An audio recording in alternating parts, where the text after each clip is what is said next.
When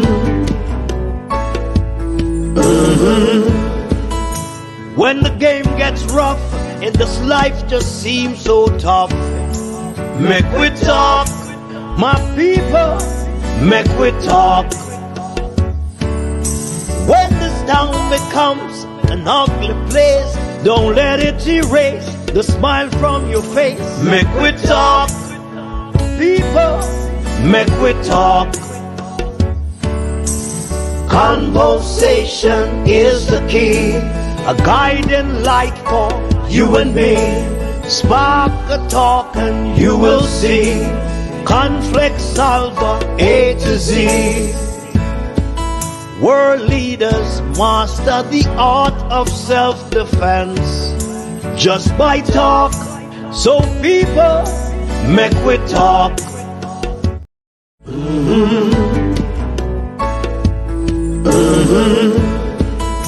When the game gets rough and this life just seems so tough, make we talk, my people, make we talk. When this town becomes an ugly place, don't let it erase the smile from your face. Make we talk, people, make we talk. Conversation is the key, a guiding light for you and me. Spark a talk and you will see. Conflict solver A to Z. World leaders master the art of self-defense just by talk. So people, make we talk. Good afternoon, good afternoon. Welcome to an edition of the Make We Talk program, where we're listening, watching from around the world and the Eastern Caribbean. Remember to like, share, and subscribe to the Make We Talk Jeffrey Tavares YouTube channel. Like up this live feed, share this live feed to all our friends and family, wherever you are. Good afternoon, good night, good day. It's a pleasure being here once more to speak about what is going on in the land of wood and water, the land of our birth, the land where many of us profess that we love, but do we truly love our island home, Jamaica? Do we truly love Jamaica, or do we love something else? Our topics today is FINSAC and Negril getting a new airport. Negril getting a new airport. Plans are in advanced stage where they're gonna build a new aerodrome for Negril. But before we go into the topic of the day of building a new aerodrome for Negril and FINSAC, there is news that we need to give to you in case you decide to send money to Jamaica.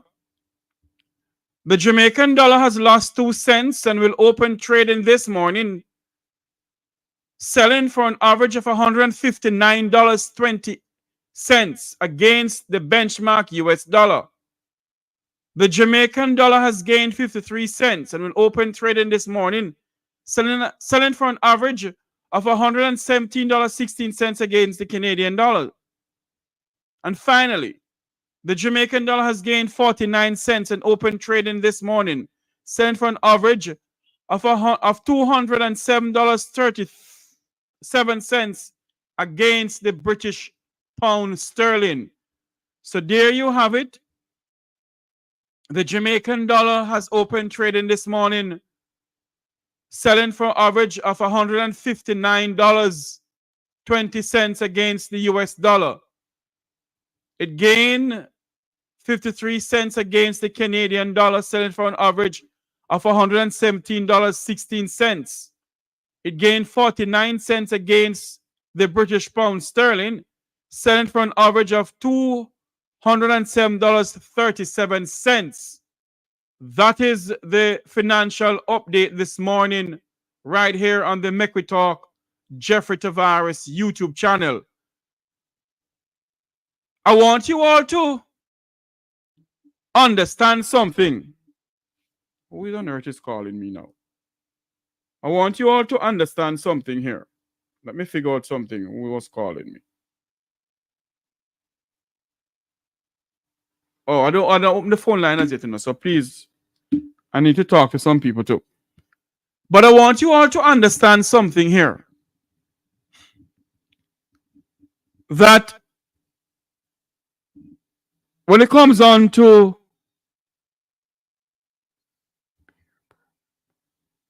hold on for me, let me see something here.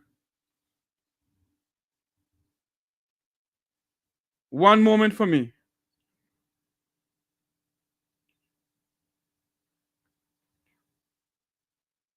One moment, please. Something came and I have to deal with this.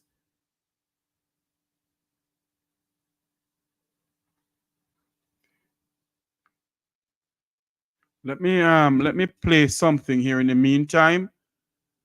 We're gonna take a quick break. We have to deal with something that comes in that will pertain to the program here. Hold on for me, please. Let me play something here. Crime. Madam Speaker, the other solution I have is that it is time for us to arm the society. Any decent law-abiding citizen with a clean police record, no mental issues, or domestic violence conviction should be able to acquire a gun permit within 45 days of applying. Police statistics shows that over the last 10 years, 29 firearms. Yes, welcome back to the program. I do apologize about that. Let me give you a little history about Negril. As we're going to talk about what the Prime Minister is saying, that they have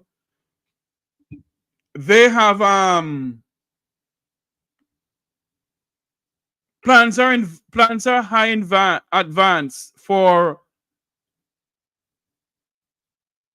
an international airport in Negril. And I want to read to you what the Prime Minister says. Let me go into this here. I want to read to you what the Prime Minister says.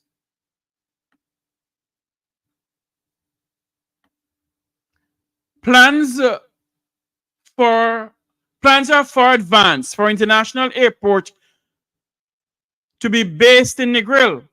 Prime Minister Andrew Holness says the new facility part of the administration work to boost air travel on the island. He was speaking at the launch of the Sandals Love 2024 tours at the Montego Bay Convention Centre on Wednesday. And this is what the Prime Minister says. The administration of the country is working. Hold on, let me go. I have something else to show you. Transport Minister Daryl Vaz announced last year that a consultant has been hired to develop plans to construct the Negril Aerodrome into an international airport. They're getting somebody to give them more plans, more ideas to develop an international airport. And I want you to listen to what the PM said yesterday. On Wednesday, yes, Wednesday. In Montego Bay about airports, Montego Bay, Donald Sangster, and the Norman Mann International Airport in Kingston, and the one for Negril. Then I'll give you a history about Negril. We will be building a new terminal at the Donald Sangster International Airport. Currently, we are improving the Norman Manley International Airport, and we will be building a new airport, international airport in Negril. And plans are well advanced for that. So when we talk about seamlessness, the ability to move around the island quickly, we will be building a new terminal at the Donald Sangster International Airport. Currently, we are improving the Norman Manley International Airport, and we will be building a new airport, international airport in Negril. And plans are well advanced for that. So when we talk about seamlessness, the ability to move around the island quickly. Seamlessness to move around the island quickly. Now let me give you a history about Negril. Negril started tourism in Jamaica. A lot of people will not like what I'm going to say, but I'm going to say it. Negril is the one who started tourism in this country. And they have neglected Negril for many years. For many years, Negril has been neglected by the two political parties in this country. And I believe that the party that really loved Negril would have put Negril or put some more things in Negril. Hold on for me. What on earth is going on here? Yes. But obviously, it's welcoming news for Negril. Welcoming news for Negril getting an airport. That's welcoming news. Many of us will not like what I'm saying, but it's the truth. And when you hear things like these, it brings joy to my heart. Because Negril is in need of more than an airport.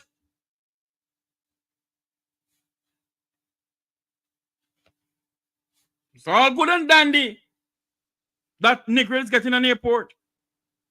But I continue saying this. The older hoteliers who has built Negril to where Negril is now, they are the one who is being neglected. They are the one who are being neglected. And I speak of the western strip of Negril. I speak of Tigress, Lamar. I speak of other hotels on the western strip of Negril. And I speak of hotels on the Negril Beach Road. That are owned by Negril people, born and grown Negril people, who is struggling with high taxes on the beach road. What are they doing for those hoteliers who has developed Negril to where Negril is?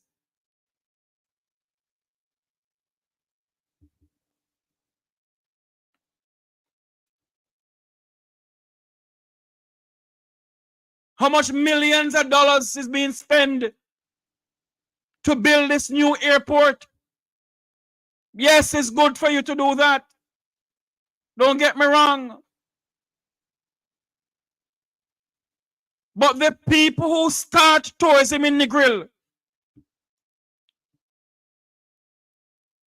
the Negril people who start the tourism sector in Negril, there is nothing in place for them. Many of you will not like what I'm saying. Let me welcome a good friend of mine from TikTok. My friend, how are you doing, man? Welcome. I'm doing amazing, man.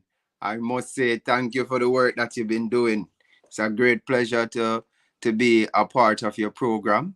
Actually, speaking to you, it is a great pleasure, man. I must say thank you for the great job that you have been doing so far in the diaspora. Thank you for the job that you're doing on TikTok too. I need to come over there, you know, but you don't have to show me. Remember, say me old, you know, no young. Let me tell you, old people walk with stick, man. And as they always say, when you lose an old person, you lose a library. So we want to cherish you and give you your flowers whilst you're here. Thank you. Tell me something. Before we get into the whole thing of Negril and new Aerodrome and so forth, tell me a little about your program on TikTok. Okay. Thank you. The name of your program and so forth. Yes. So known also as Jamaics.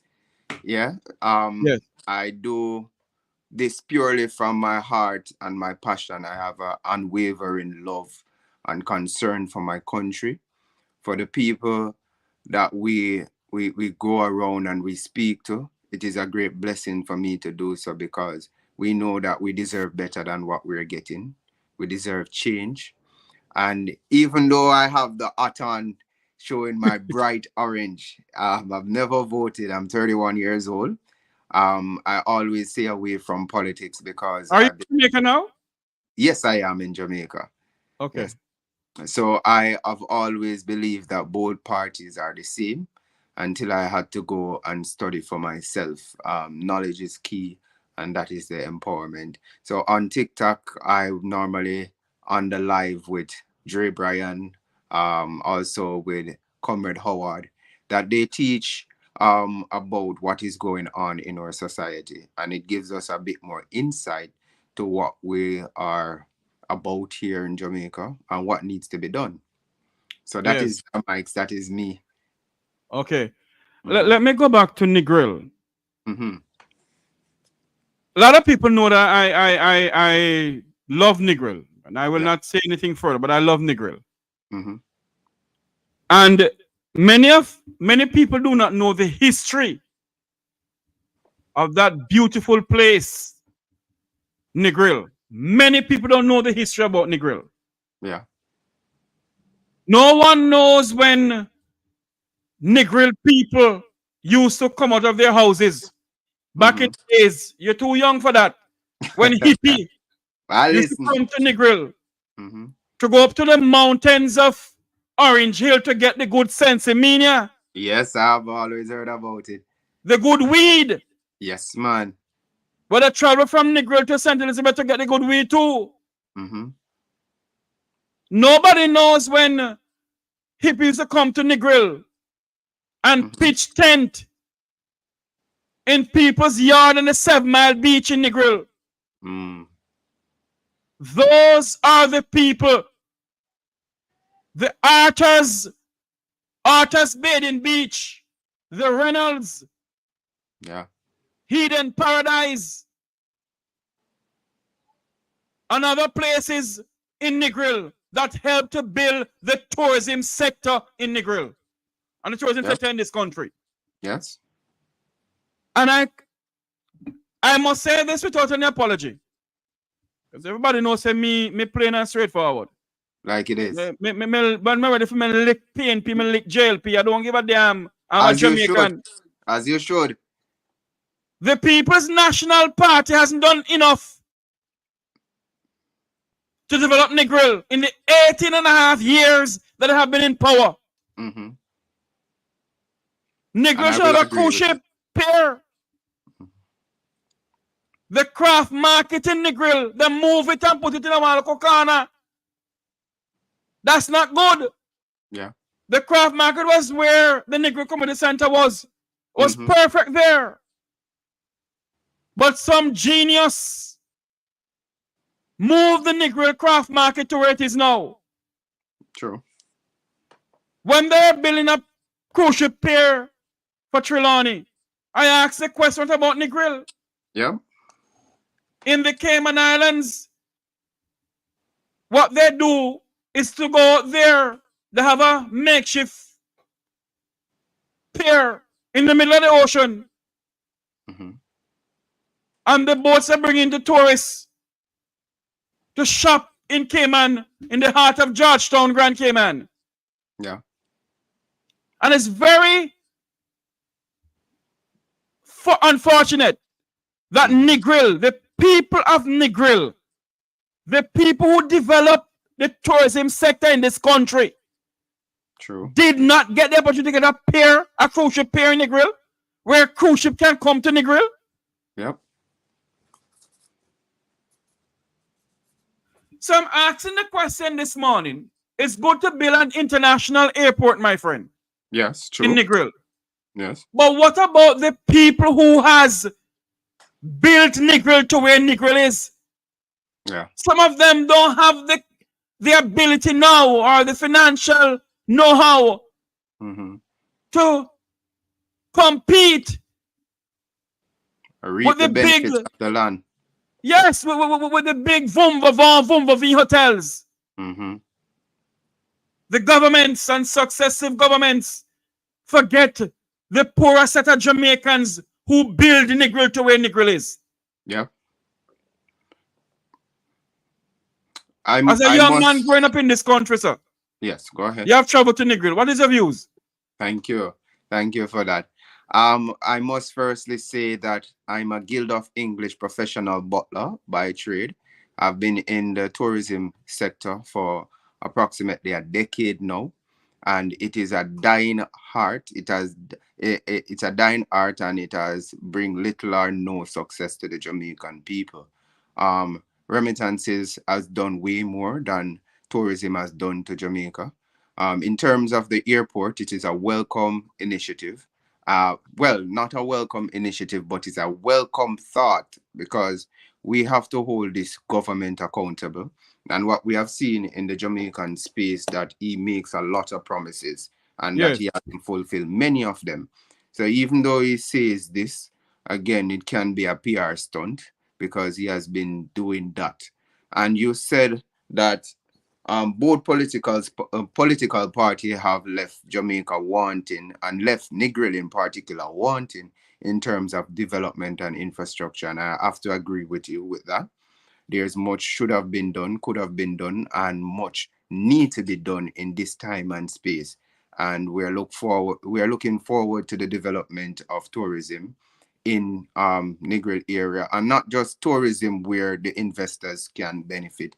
We are talking about ecotourism. We are talking about medicine tourism. As you spoke about the good marijuana, the properties of the marijuana must be exploited and must be used to the benefit of Jamaicans, because we don't know some of the components of the marijuana, and two of them that we can speak about is the THC and cannabinol.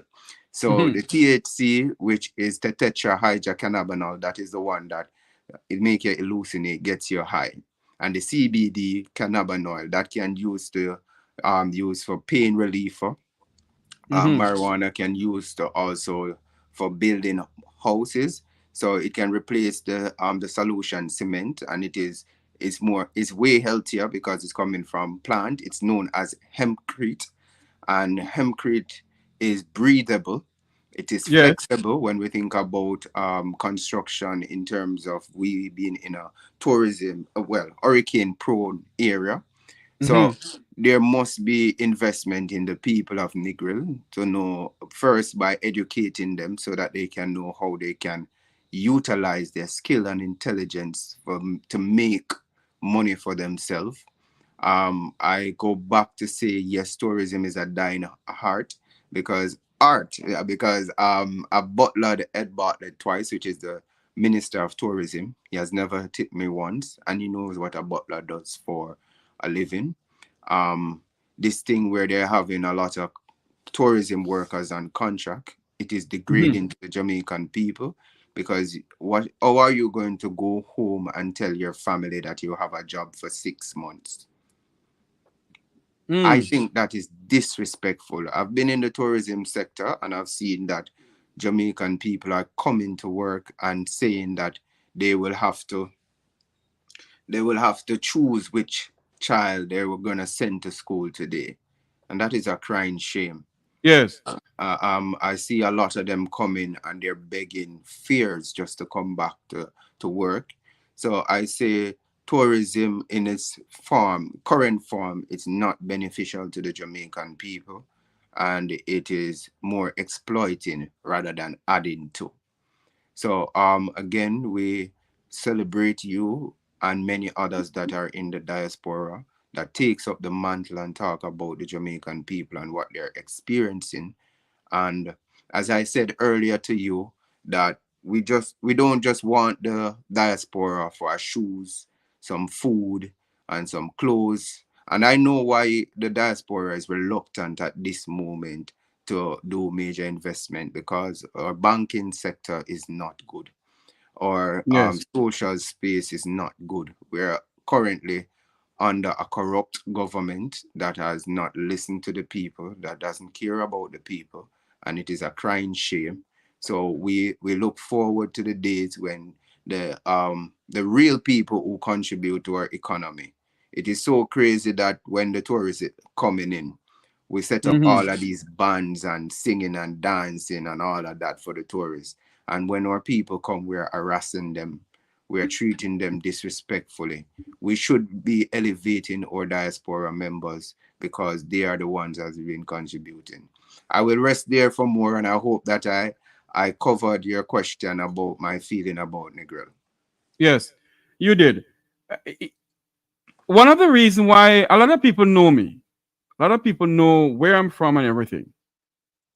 And why am I so passionate about Negril? It's because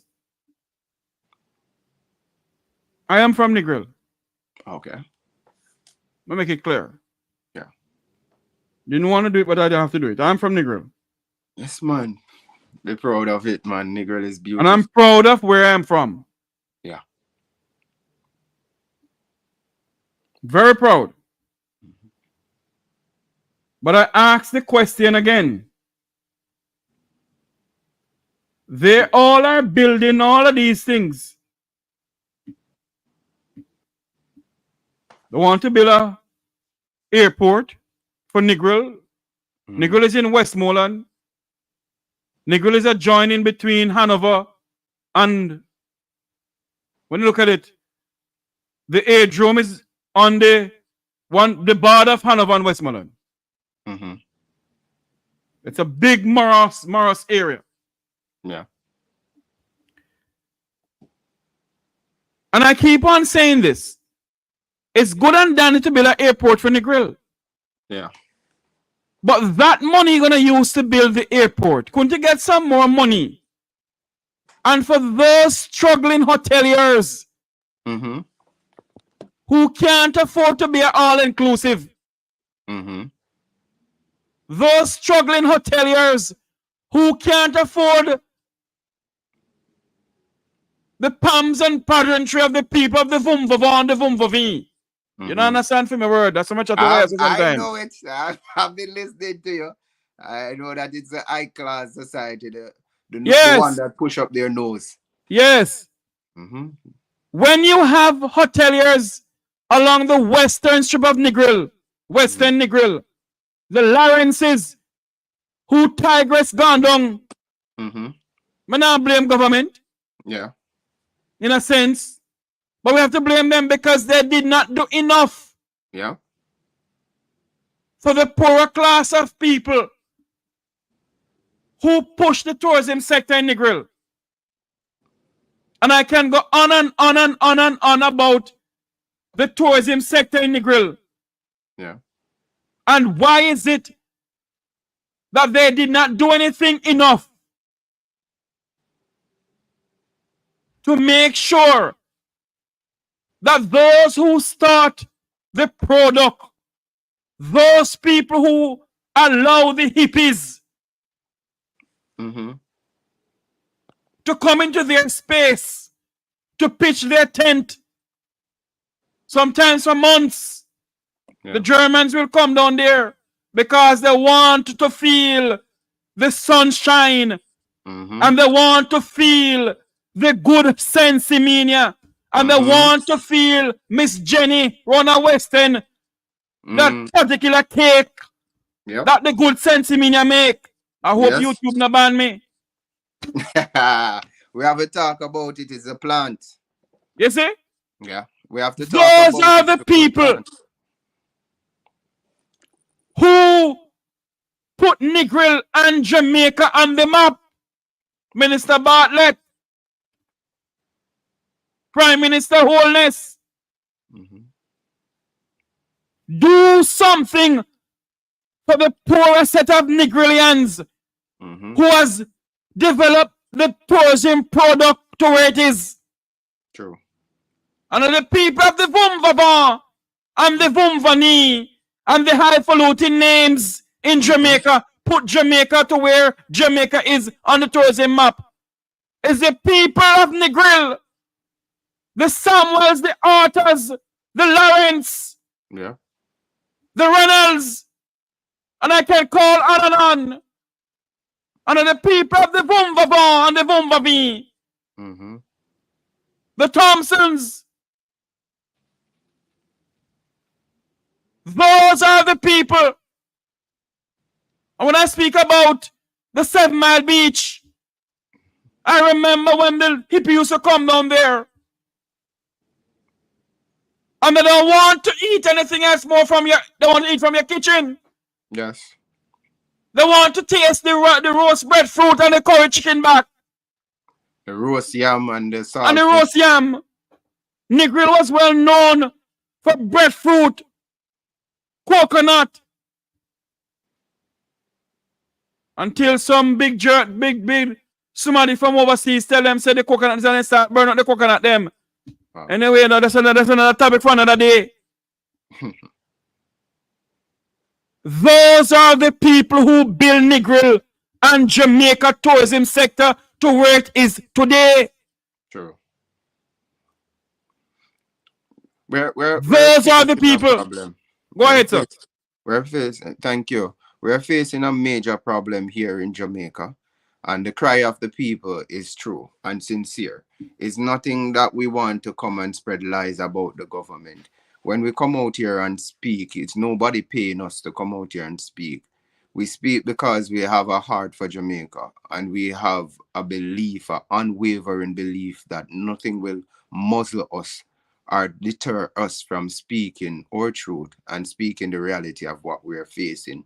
When I hear both men, three of them, it was the Prime Minister Andrew Holness, Adam Stewart, and Tourism Minister Ed Bartlett. They were talking about modernizing the image of Jamaica.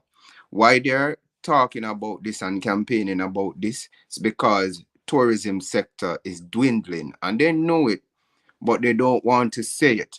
The travel advisory that America put out against Jamaica tourism, it is true. There are people who are dying in Jamaica more than ever before. We are seeing mass murder, mass shooting than ever before. We are seeing different type of crime and violence where the safe streets of Mandeville, growing up, only thing I hear about Mandeville is cool Manchester, cool Mandeville. Now it has become a ghost town, a Texas back in the days town, where men are coming and shooting up the Brinks truck. Well, not Brinks. They are just regular vans. I don't know why or who allow these carriers to be taking money. And Yes. we are seeing that irregular citizens who are going about their daily duties, going into an office for their job, they're going into the bank, they're going into the supermarket, they're at risk, of dying at any time, are getting shot at any time. And this is a crying concern. This is no joke and this is no propaganda. It's the reality that the Jamaican people are facing. We're facing a situation where we're seeing potholes inside the streets like never before. And the potholes are so massive. There is a joke death that happened the other day where a man fell off his bicycle and he succumbed to drowning inside a pothole. This is not a joke. This is the reality, and this is no propaganda. And the government keep telling Jamaicans that people are misleading and spreading lies. Where are the lies? We're not out here to bring down your name. We're here to bring down the actions or the lack thereof. And when they talk about modernizing the Jamaica's tourism or modernizing Jamaica image, why is it that we're focused on the image and not on the people? The people is the most important resource of a country. And if you don't educate your people, empower them so that they can fix their own problems. So we're not asking government to fix the problems. Yes. We are asking that they put in initiatives and legislation so that Jamaicans can be empowered to fix their own problems. But Yeah. this man is not doing any of that. And his government ministers, they don't care about the people either. So we're really suffering a conundrum where we have our expertise leaving Jamaica, and those who remain, those who go to university, they are left to go into the tourism sector to bring trees instead of doing researches. But you know something, my good friend? Yes.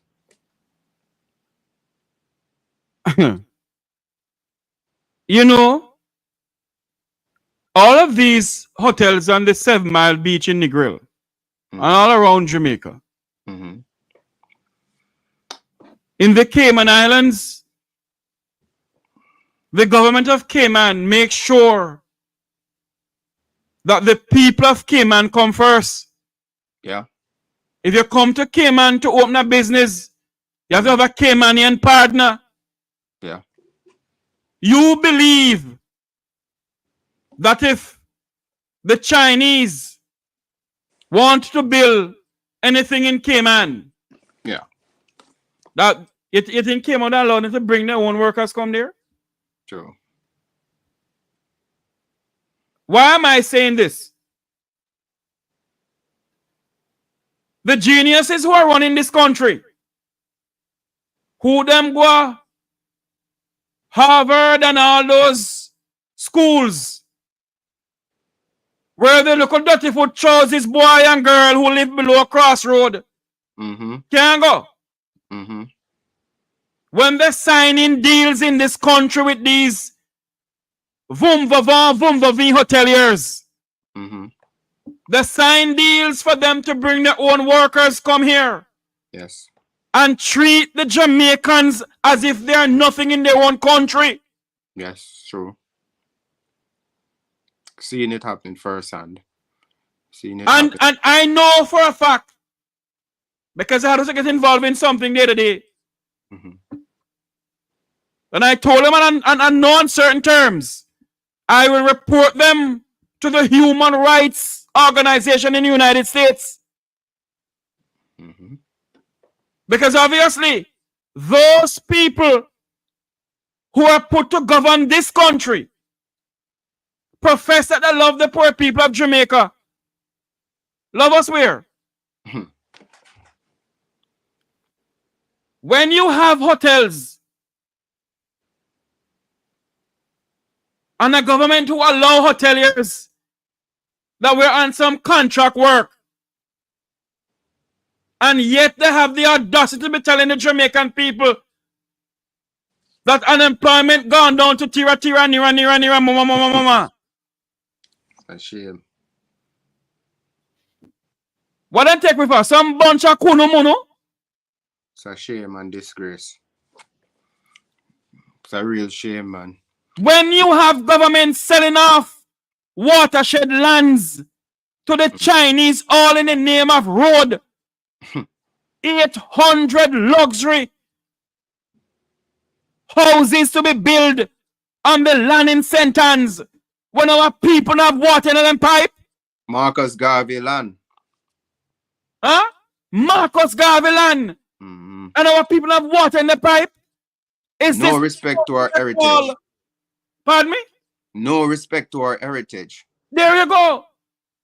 And it hurts me that when you come on forums like these to speak out, you're being dubbed a dirty comrade or a dirty laborite. True. Can't you dub as a dirty Jamaican? Since you don't want to call me dirty. Yeah. I grew up going to Hanover because I had to go to school in Hanover. And I know she's watching me now. Yeah. I used to go over to Santa and Lagwood in Hanover. Because when I go to school, you know, you used to have your high school sweetheart where you love, you know. Yes, man. Yes. And even now, although you're married, you still have some little love for her. Yeah. Love is love. And my grandfather and her father helped to build the Lagwood treatment plant. She's watching me now. I have to call her name. She know me. Yes. She knows me attack her. And when you hear of there is no water in Negril, there's no water in Lagwood, what Crazy. can go so when the treatment plant is there? Crazy. False and disrespectful. And Because now these people, it started on the PNP, where they sign off on that piece of property to the Chinese to build some highway. The Jamaican people do not know what they're signing for. When these people go to China, to chuk chain chikalam pukalam ping ping palang long, and they come back out here, and all they can hear, we have signed a deal with the Chinese for 40 billion in the House of Parliament. Yep. And the people do not know what they have signed for. That's going to affect us. I think they signed. That needs to be changed. They signed a deal with the Chinese to give them the watershed land in St. Anne to build 800 luxury houses because the Chinese are up in the air with fool no duck. We're a set of damn idiots in this country. The Chinese are up in the air helicopter and they look down with a map of Jamaica and they say where the prime lands are. And they say, no man, build the road here. So, oh yes, we're going to build the road there to link our people. And when they're done, go up there and they link. They say, okay, we don't sign the deal now. You don't have the money. We put up the money, but give us certain acres of the land them. And we sign off every damn thing to them while our people suffer. And when election time come around, I will make you sleep with the windows and door open. I will make sure you have water in your pipe. Every single 5 years, we have been swapping black dog for monkey in this country. And nothing has been done. Every 5 years. The youths of Jamaica are not standing for that anymore. As I said, I'm 31 years old. I've never voted because I was of the notion that both are the same. They have done similar tragedy to Jamaican people. And I will say this today, that I, Michael Downer, will always hold the government accountable, whoever it may be, whether it be green or orange. But I've seen the history of the Jamaica Labour Party from Bustamante chastising black people, Rasta men in particular, Rasta people in particular, the Coral Garden massacre, where he killed a lot of Rasta men. This is history that can never be erased. Same Bustamante said that we need saltfish over education. That is crazy. And we also look and saw that Edward Seaga was never a Jamaican, born in Boston, Massachusetts, came here and he reaped havoc on people in Jamaica. And if they said, if your house is dirty, we have nobody to blame but you. His house was Tivoli Gardens, and we need not to say about Tivoli Garden. And there's so much history that surrounds Edward Seaga. If you go on the internet today, you can see what the CIA said about him and what he has done to the Jamaican people in terms of drugs trafficking and gun trafficking and all of that. Those information people can go and read for themselves. We move forward to Bruce Golding. When we saw Bruce Golding, we saw the Dudus incursion thing, and we know that he have to be a part of it, and rightfully he step aside, and we now come forward to this present day prime minister where corruption has been his first name, middle name, and also last name. I need not to go into all of the details about that. However, I'm saying that the Jamaican public is now more educated than ever before. And when you're educated, you're able to make better decisions. I'm not going to sit here and tell you that the PNP hasn't done the Jamaican wrong. But I had my reservations about Mark Golding, Comrade Leader Mark Golding. and I had to listen keenly, and I had to give him his due time and his due grace. It's now for the Jamaican people to hold him accountable. The last conference that was held in September, I went there and I ensured that I took down all the information that he was giving on stage. I took photos of his plans for Jamaica, and I looked through it. I heard him explain them, and it makes sense. So it's for us, the Jamaican people, to hold him accountable, right? And it's not to say, go ahead. Hold on for me, my good friend. I have a call online. Caller, welcome to the program. Hold on, Chris. I don't know what's going on here. Let me do it this way then. Yes, Chris, go ahead. Yeah, I wanted to say to Mr. Downer, good afternoon. Yeah. The word that he used a while ago was accountability. Yes.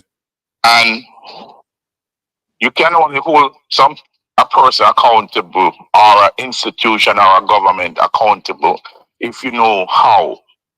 That's a process of education.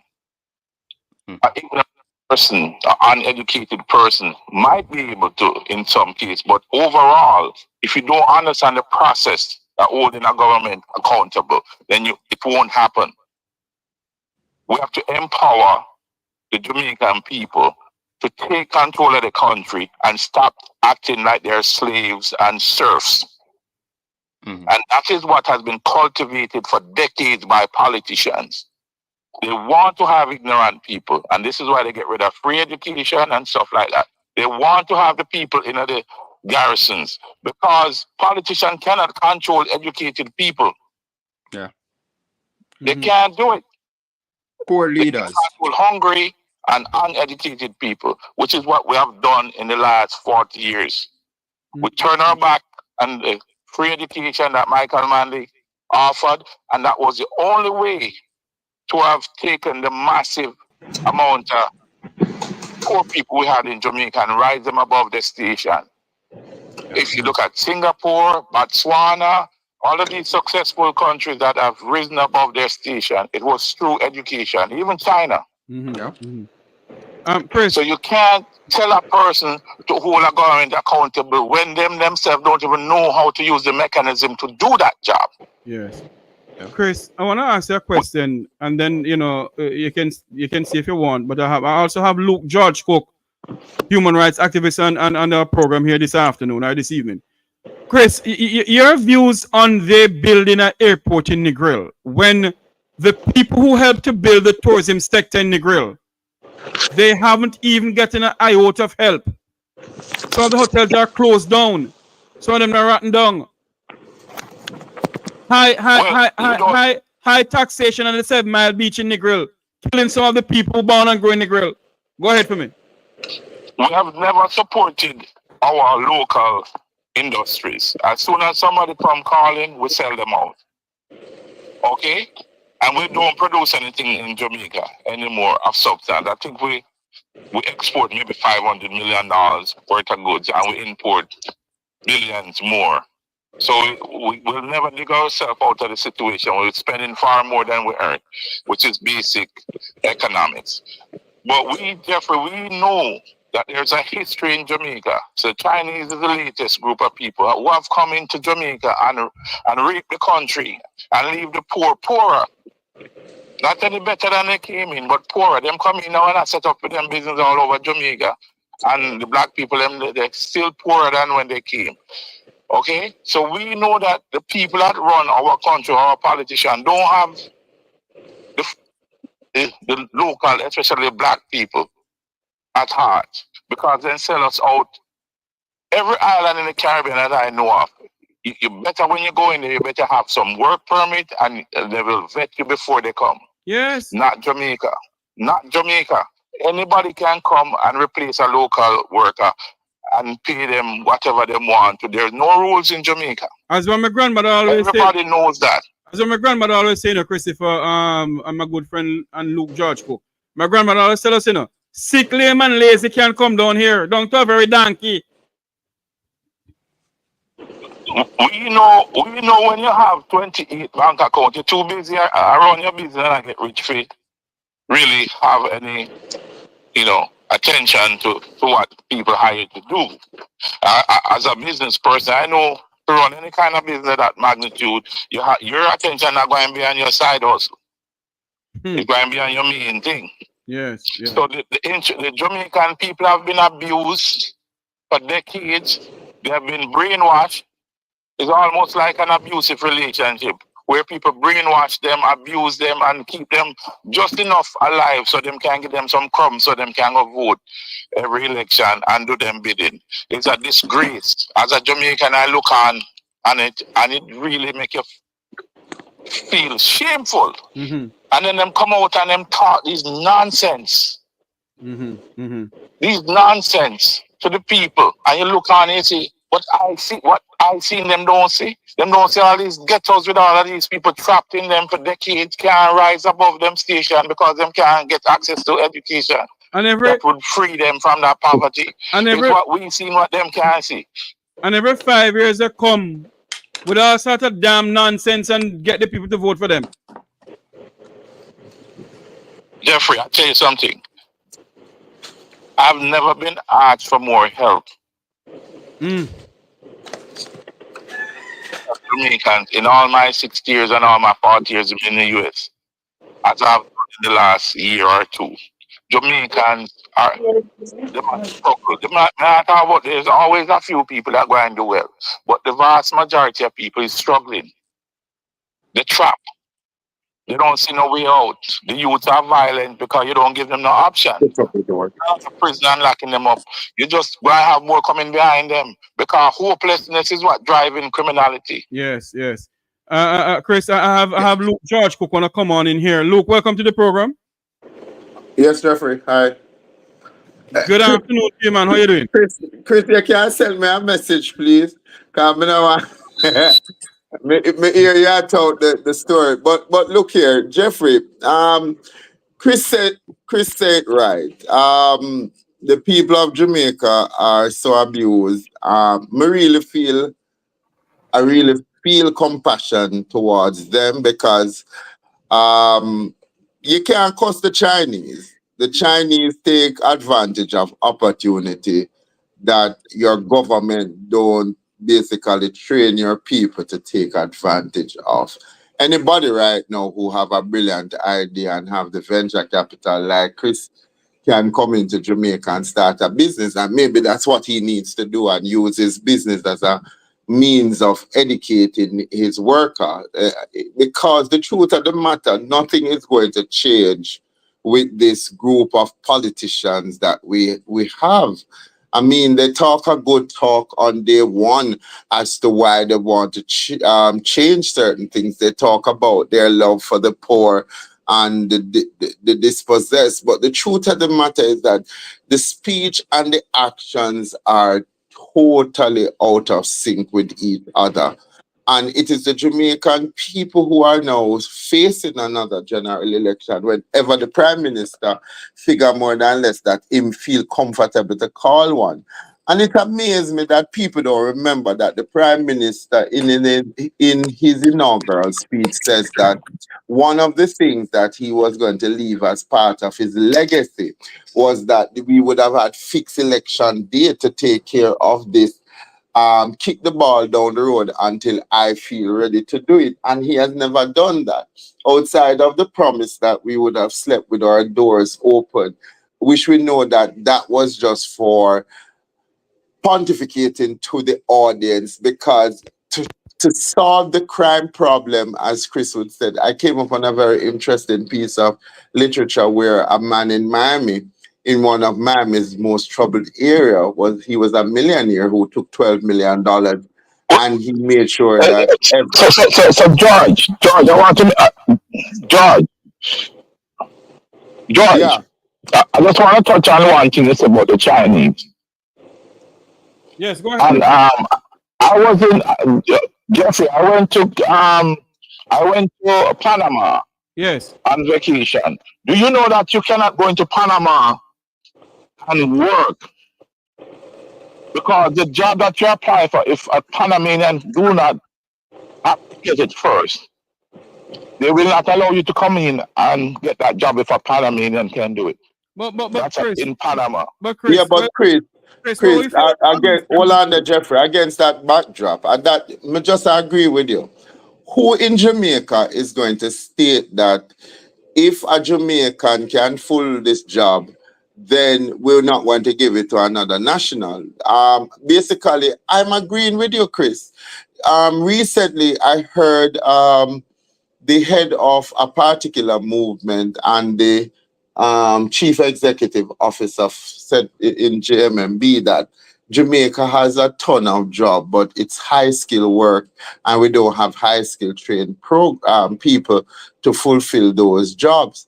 Now, in my mind, if this is what is coming out of Mr. Duncan's mouth, then what it is that why we have at least 7 universities in Kingston and St. Andrew, and they have campuses in Montego Bay and other part of the region. How are we analyzing the skill set that are coming out of those universities that can fulfill those jobs? In other words, I shouldn't hear somebody of his ilk saying that we do have jobs, but they are high-paying jobs, but we have to go outsource them to foreigners. So it tells me that we have not done. That's a failure. That's a failure of the government. And Chris, we know that, but the solution to that, what I would have expected Mr. Duncan to say in the refrain, Chris, would have been that we need to analyze what are the courses that the university is putting out so that we can start making sure that it is our people who are fulfilling those jobs. So I agree with Panama, but do we have that sort of government that really cares about its people, that is going to stipulate that if we have jobs, we have to look internally. We have to, and when we see that we can't find anybody internally to fulfill the position, then we outsource it. We don't have that. I'll tell you all something, you know. In the Cayman Islands, if you apply for a work permit, say a gardener, or not, hold on there, not a gardener. So you apply for a work permit as a practical nurse. All right? What they do, you know, the immigration send back to you to look within the Cayman Islands. If there's not any Caymanian who want that job as a practical nurse before they give you the work permit. In Jamaica, that no go so. You get money under the table and you're gone in.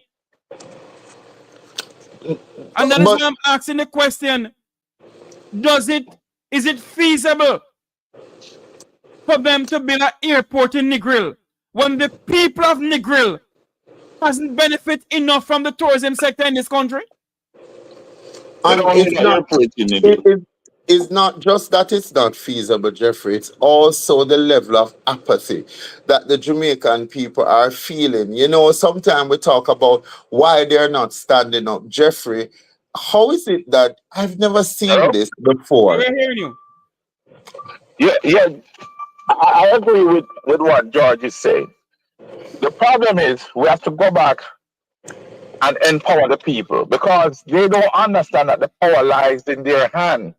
They have been brainwashed to think that it's the politician that not have the power. We have to flip the narrative until you empower the citizen.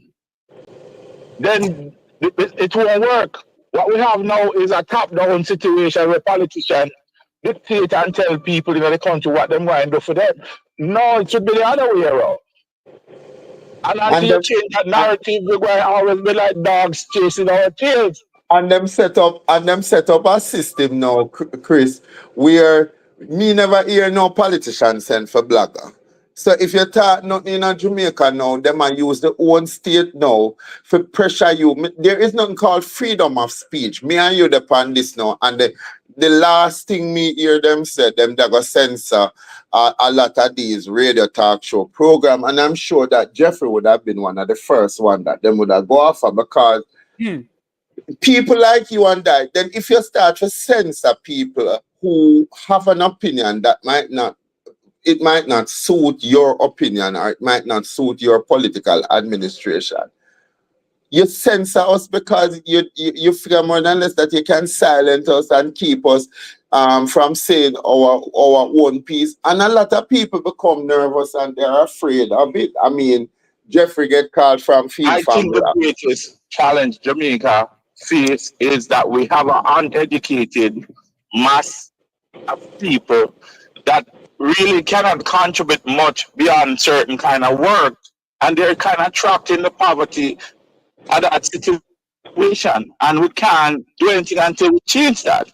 And if I And change that, Chris, this is where I am going to propose to you that if you could use your own, if you could get a handful of people, and we do what is called the Read Jamaica Development Program, and we go into communities and we start to help people to build their businesses and start to experience that level of self-actualization. We don't have any political intention. What we have is the Jamaican people at the core of our heart. If we don't do that, we are going to leave the people with the hope that one day, miraculously, they will get so frustrated. They don't even know what to be frustrated about anymore. They honestly don't know. It's like a mother telling me, my daughter died and she died at KPH, but her body was sent to St. Catherine at Archers. Why my daughter needs to go to a funeral home in St. Catherine? Is it that nobody has the compassion that I have to pay a funeral package and then I have to transport myself out to Archer to go look at my daughter's body, and probably I have to go there 2 times while that process? Those basic questions need to be answered. Why a government would want to have a funeral home in St. Catherine, taking the body, collecting the body of people deceased and taking it to St. Catherine when there are a number of funeral homes in Kingston? Why would you want to add to people's suffering? But it's because they don't care. Hey, George, you know the irony of what you're saying is that when they were asked about the building in Manchester, the building where them leased, them say, oh, them couldn't build it anywhere in Manchester because it would take people, out of them way to come to the tax office. But the logic still apply to what you just said. So we know the hustles. We know how the government hustle the people and abuse the people. But as I said, until you empower the ordinary Jamaican to understand that he is in charge and destiny, a theme country, and the politicians, they are not overlords.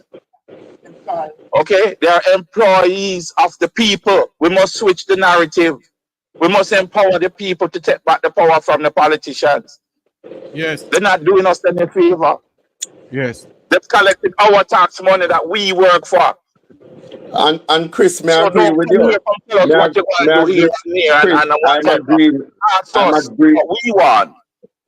Chris, I'm agreeing with you. But tell me how you say we are going to do that if the voices in Jamaica are scared. Who not scared over the government? Look here, some people come on them program here and the tax office start to send them money to them old government for business tax, $1.8 million. I have never seen such fair tactics, because this is what they should pay for operating a business. Them did cut out the operation business tax of 45, but them now sending some exorbitant sum of money to people to say that. And some of these are just basic charity that started up, but the people them not have the mechanism of how to go get lawyer, how to go apply for tax write-off, how to get the company. So them start something with the intention, say, boy, them are go on for just do something because them can't sit down and not do nothing for them people. And if you are to see what they are faced with, some people now face prison time because they won't be able to pay the government of Jamaica. And this is something that people need to know that is happening to people. When you speak out in this country, you try not to owe the government. You try not to run a red light, because the Look, hold on there for me now. And we're going to bring in back my good friend from TikTok here. What are you saying to me? That Jamaica is run as a totalitarian country? That we have a Of dictator course. in this country? But Jeffrey, but Jeffrey, one of the program where I'm sure the government of Jamaica would want to come off radio thing on internet is yours. And this is why they target your program. They target the guest. There is a guy that runs counter to you named Chopper. His thing is to try to bring you and your guests down. I mean, when he talks, it's as if he knows us personally and he lives inside of our bedrooms and he knows which political party. So it's always interesting to hear. Me not hear which party Chris did I look one seat in, but me did hear say you did I look a Labour right seat, me did I look a PMP seat, and that's why I was so miserable. Hold on there. What they saying? I was looking at Labour Party seat. Yeah, but Jeffrey, you know that already. So that is why you're bitter. Because anybody will talk against the government of Jamaica, we are bitter. We don't have a life. We just get up and we make up narratives and stories because nobody is paying us any mind. But is the evidence not true that 75% of your population is illiterate, while Cuba, on the other hand, have a 100% illiterate population, and most of the people in Cuba have up to 2 degrees? Is it not true that we have not invested enough? Damian Crawford tell you on this program, it's $90 per day for a child to go to school. So how is it that you are investing in the bedrock of what is going to cause real development? So tell me now, Jeffrey, isn't it designed for you to keep them ignorant so that they come relying on you every 5 years and them just rely upon you and you beat them up? Because I don't think anybody will get over $3,000, and the margin problem passed so is $5,000. And I said, shame on any Jamaican who take $5,000, $10,000, or even $100,000 in the next election to just keep a political party without thinking of the country. Our people have to get an awakening. It's sad to say that. Hold on, gentlemen. We have one guest on the platform here, and I want to hear his views. So, Chris, my good friend from TikTok, go ahead. All right, blessing again. Thank you for the opportunity.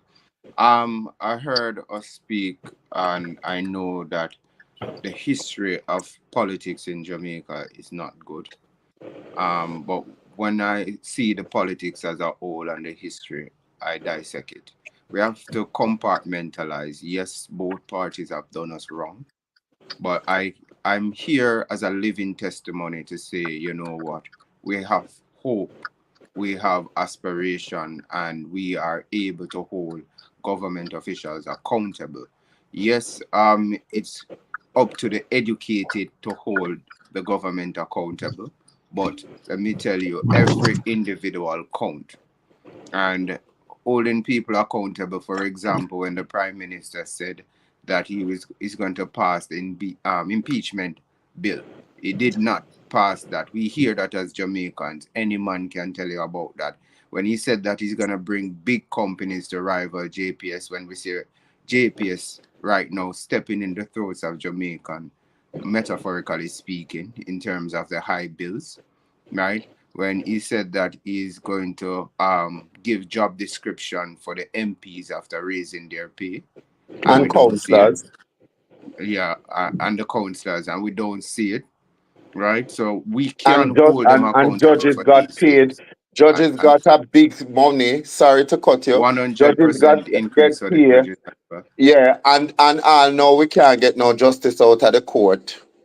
Yeah. Well, I believe that the justice system is in the best place possible now, and the justice system works. Vibes Cartel. Hold on there for me. You're saying that Jamaica justice system now is in the best place ever? Yes, I would say that. You're entitled to your own opinion, but I'm telling you. No, Jeffrey, why did you say that? Most definitely. I know I'm entitled to my own opinion. Why did you say that? Why I say that? The Vibes Cartel case is a living testimony of that. It's not Jamaica justice system. No, the Him know what regard. justice system mean? Or the, Just a what second. you talking about? Hold on there, Christopher. Make him finish. Hold on. Make him finish. The Privy Council quashed the conviction and sent it back to Jamaica. Justice McDonald, she had the opportunity to rule over this case, and she did the right thing. Right? So that is a living testimony that the justice system works. And when we see the Integrity Commission is able to stand firm to hold government officials to account. In the latest one, we see Michael Phillips. He is being held. Michael, sorry. Thank you for that correction. Michael Phillips is being held responsible for being late. I don't know what some people see with them. For filing his statutory declaration. And when we see things like these, Chris, hold on there. You have no mute mic if you're talking to somebody else. Can you come over here? Go ahead for me, sir. Yes, so when we see things like these, we can say it is working. And again, we have to have hope and aspiration for a better Jamaica. And we must stand up for that. Right? I know that I was of the notion that it's not going to get better. One second, my brother, let me tell you something. I understand exactly I'm seeing your perspective and where you're coming from. How many Jamaicans in Jamaica could have gotten their case to go to the Privy Council? And how many Jamaicans are in lockup right now as a result of not being able to afford a lawyer? Do you know what it costs one individual to pay if the matter before the court is murder? How many Jamaicans in Jamaica have $1 million to pay one of the brand name lawyer like Peter Champagne, or the thousands, or the Valerie? Completely understand. Let me please allow me to finish, and then you can criticize me totally. No, look, look here. I don't, sir, whatever your name is, I'm not criticizing you. The justice system is not in the best place. That's my rebuttal to what you just said, because it cannot be a justice system that recognizes only the people who must pay. All right? When you have a state of emergency and you lock up a man and him lose him job, my brother, because him out a road and him not have no big name. Hold on a second on that justice? Are you aware that Isaac Buchanan has sued the government for that, and regular Jamaicans were able to get money from get compensated for being locked up in states of emergency? 1 second, my brother, because we cannot breathe hopelessness on the country. No. Your level of enthusiasm and optimism. Your level of Jeffrey, 1 second. Jeffrey, listen 1 second. I don't want anybody to misrepresent what I'm saying. I don't breed hopelessness. I refute that if you're going to say something that I said, I don't breed hopelessness. The minute I get up every day, I get up and I answer the call of the Jamaican people. I have no political platform. I have no church. But if you're going to come on here and your view is that Jamaica is on the right path, I'm asking you, it's not that I want you to come on here and bring hopelessness. What I would like for you to do is speak truth to power. How many Jamaicans and the truth that I will speak, languages all right, hold that point there, please. The truth that I will speak, that Isaac Buchanan has gotten justice for many Jamaican constitutional rights were breached in those states of emergency. That is a living testimony that the justice system is working, right? I use the big case of Vibes Cartel, and again, it is Justice McDonald that did the final judgment on that is within the Jamaican court, right? And that's when you see something that is different, never been done before happen, that now sparks a fire. You understand? And now it is about us to be more educated, right? And also in understanding of everything. A man that says that he can't and a man that says that he can, they are both right. And I believe in Jamaica, and I believe that with these small things, however they might look small, but you have to count your steps as you go. The first step is counted as one, right? And if you don't stand for anything, then you will fall for anything. Again, I've never voted. And this time, however, I have seen the reason why I should vote. And if I don't vote against this corrupt government, I believe that I will be voting for this corrupt government. Because again, the challenges that are faced in Jamaica, they are real, and the Jamaican people have to make a stand. There are many things that you can look online to criticize this current government. There are many promises that he has made and he hasn't fulfilled them. And I believe every Jamaican, despite of their current situation in terms of where they stay and the stratosphere, if they're in terms of class, they have the ability to hold first their council responsible, their MPs responsible, and ultimately the government of the day responsible. And whether it is green or orange, we have the opportunity, we have the duty, we have the right to hold them accountable. And I believe that in the next 5 years, Jamaica will be in a good place. And sir, because I am, sir, because, let me say, hold on, sir, let me say this to you.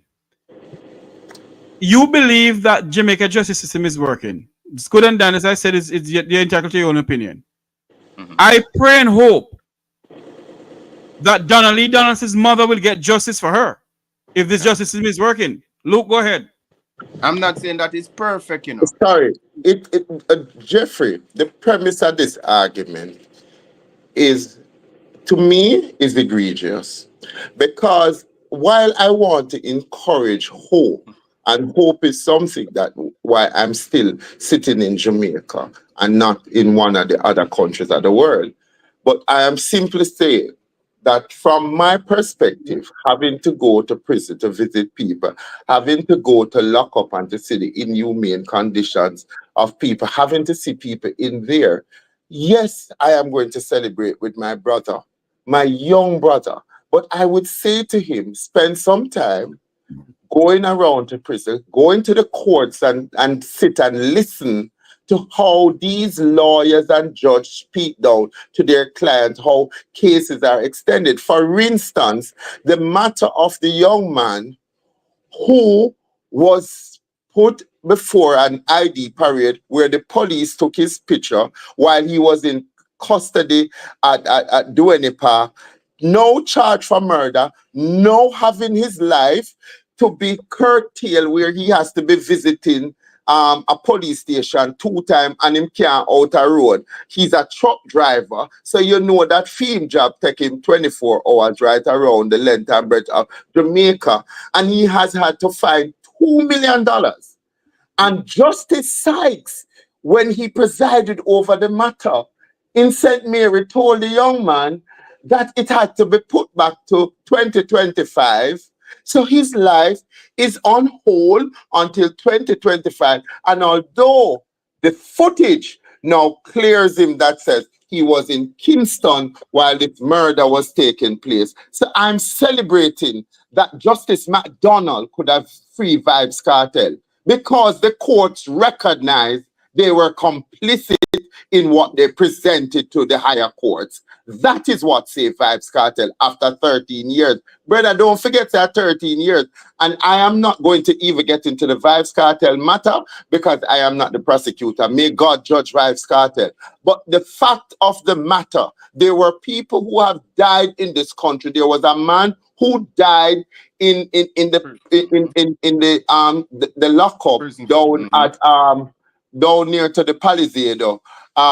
That the man was there for 40 years and nobody never did bring him back a court for impede. And when him dead and dead upon when them sent out the man picture, it was a crying shame. So while I'm celebrating with you that we have seen some foot in the right direction. Remember, if it never embarrassed the Jamaican government because the DPP made a mess of Vibes Cartel or Isaac Buchanan, give me the percentage of people that have gotten back money, because even when they said that people had unlawful tickets, that they got through the ticketing system, through the traffic court. If you could not find the ticket, if you couldn't find the payment that you paid in the court, you couldn't get back the refund. So while we're seeing increments of things going in the right direction, don't forget that the overarching picture is that there are still a lot of Jamaicans who needs justice for all and not for some, because them have deeper pocket. But I agree with you. A win is a win. So we start at one.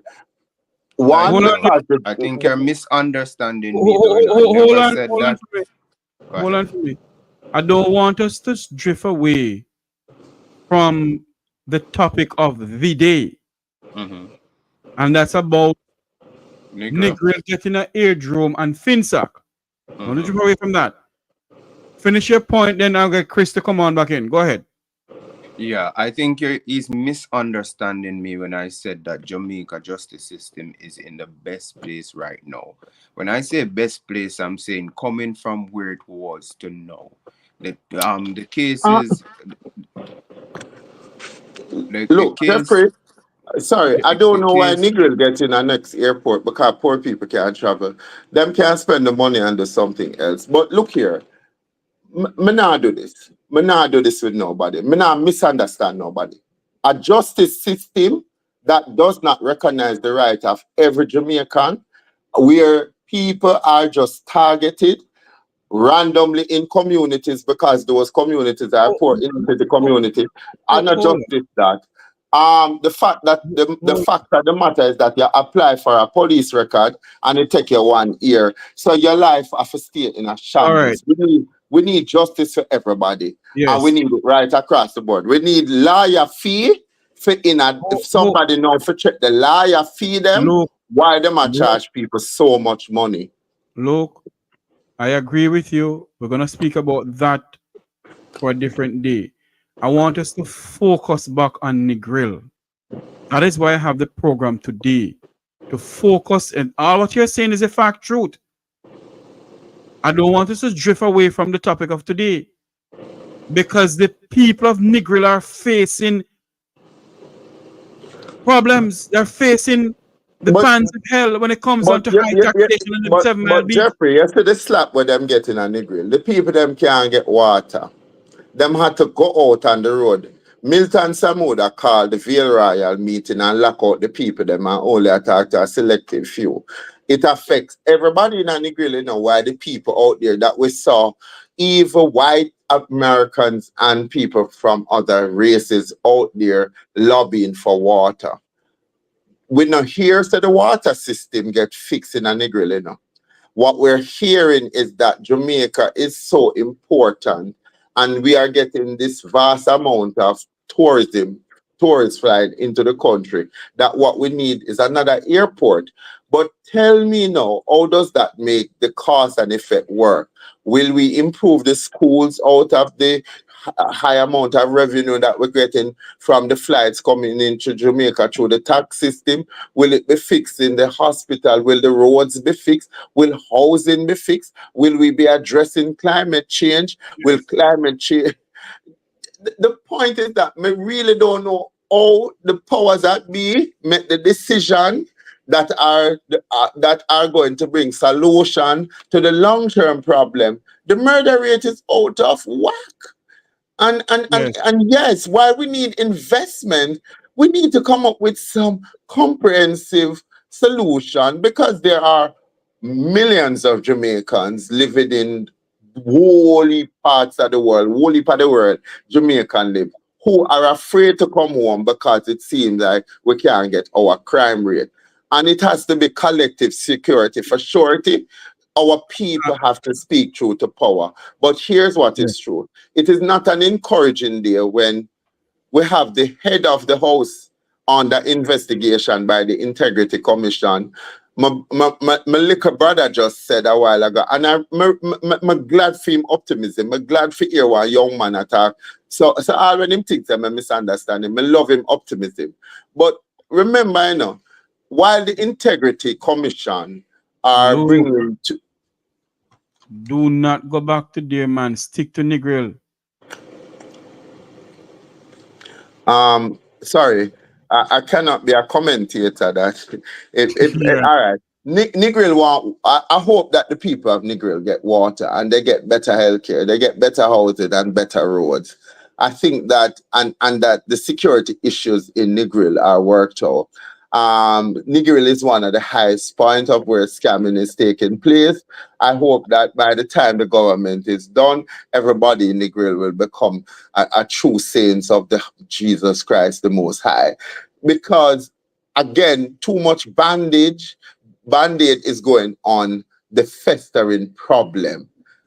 Is it that we have fixed the situation of the water crisis in Negril once and for all? Is it that big hotels are not the only people getting the water, but the ordinary man in Negril don't have to be going to the reservoir and the river and, Yes. and to catch water and still carry on their head? Is it that we have 100% poverty eradicated in Negril? Why we need another airport? Jeffrey, is it that we have so many people with deep pockets that would rather fly into Negril than take the Knoxwood Express and drive themselves into Negril while we're building another airport? That's a very good question that we need to ask the Prime Minister. And as we have Christopher is still there with us. Come on in. Chris? Hold on there. Chris, you hearing us? Hello? Well, seems that we have lost Chris. Yes, and as we talk about Negril. Oh, hold on. I think he's calling back. Hello, Chris? Chris? Hello? Chris? I'm not hearing Chris at all. Hello?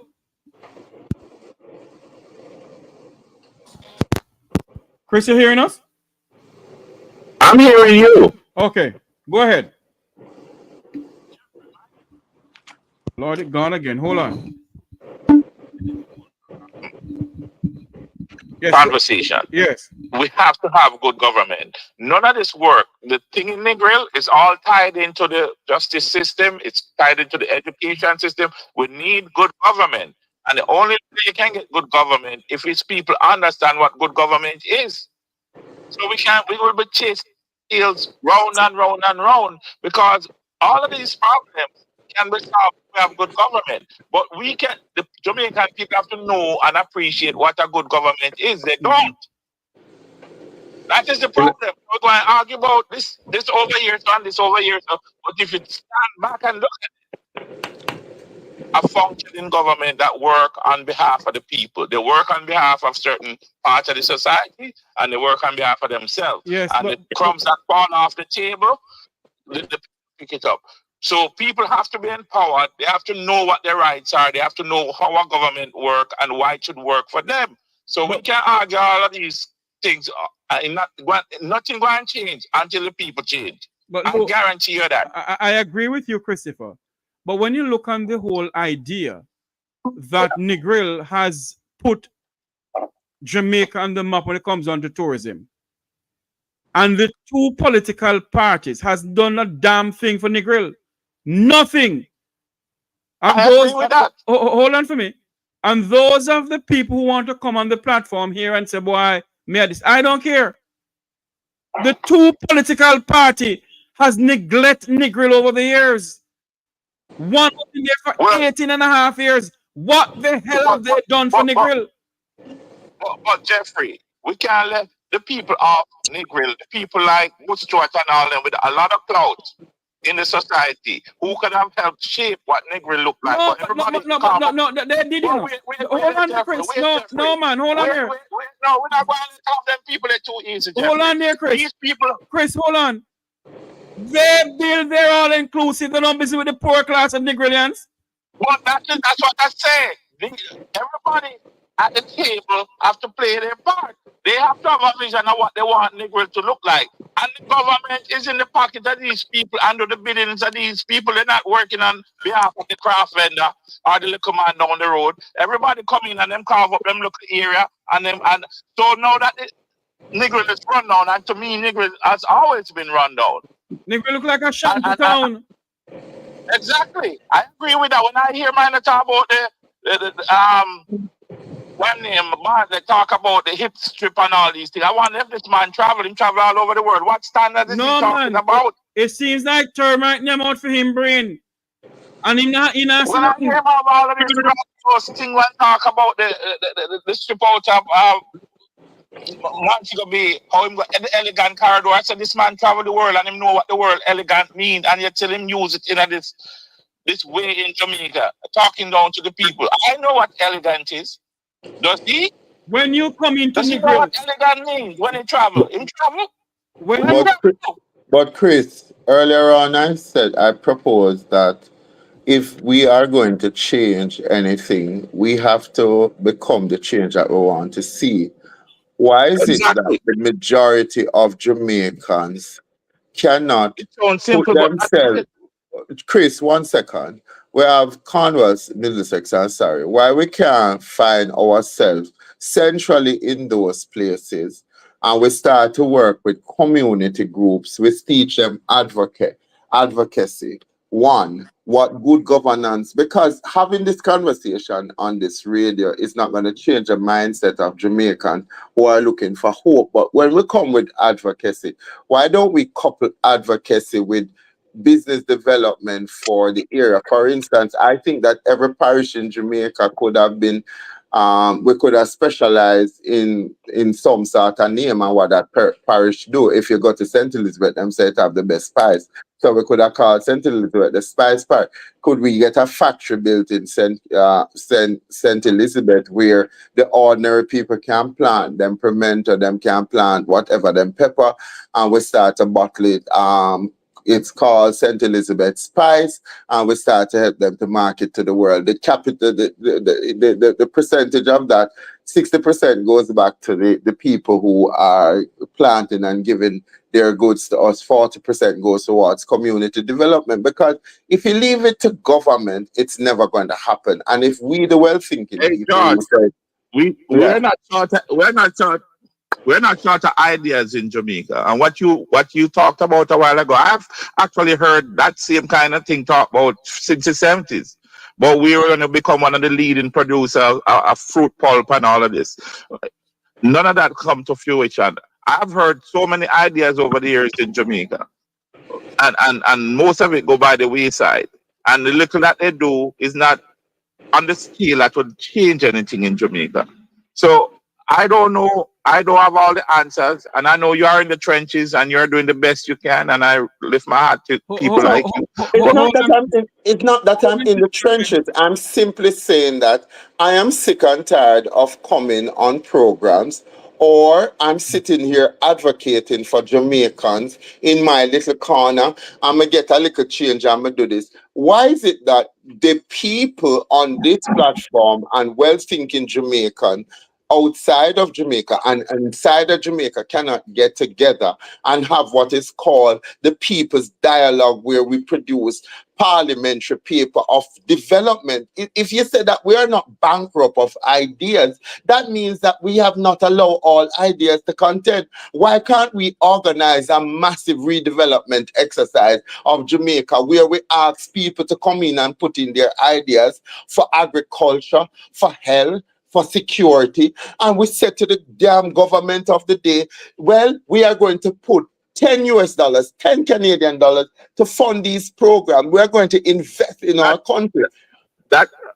Look, that is actually a feasible idea. Listen, I want you to go and watch. I sent it out to a couple of friends of mine, Botswana, how that country was developed. You don't even have to look to Singapore as an Asian country. There's an African country who have done it. And you know how they do it? I'll give you a good idea. When they were building the first university in Botswana, everybody in the country donated a cow. That cow was sold and the money was used to build the university.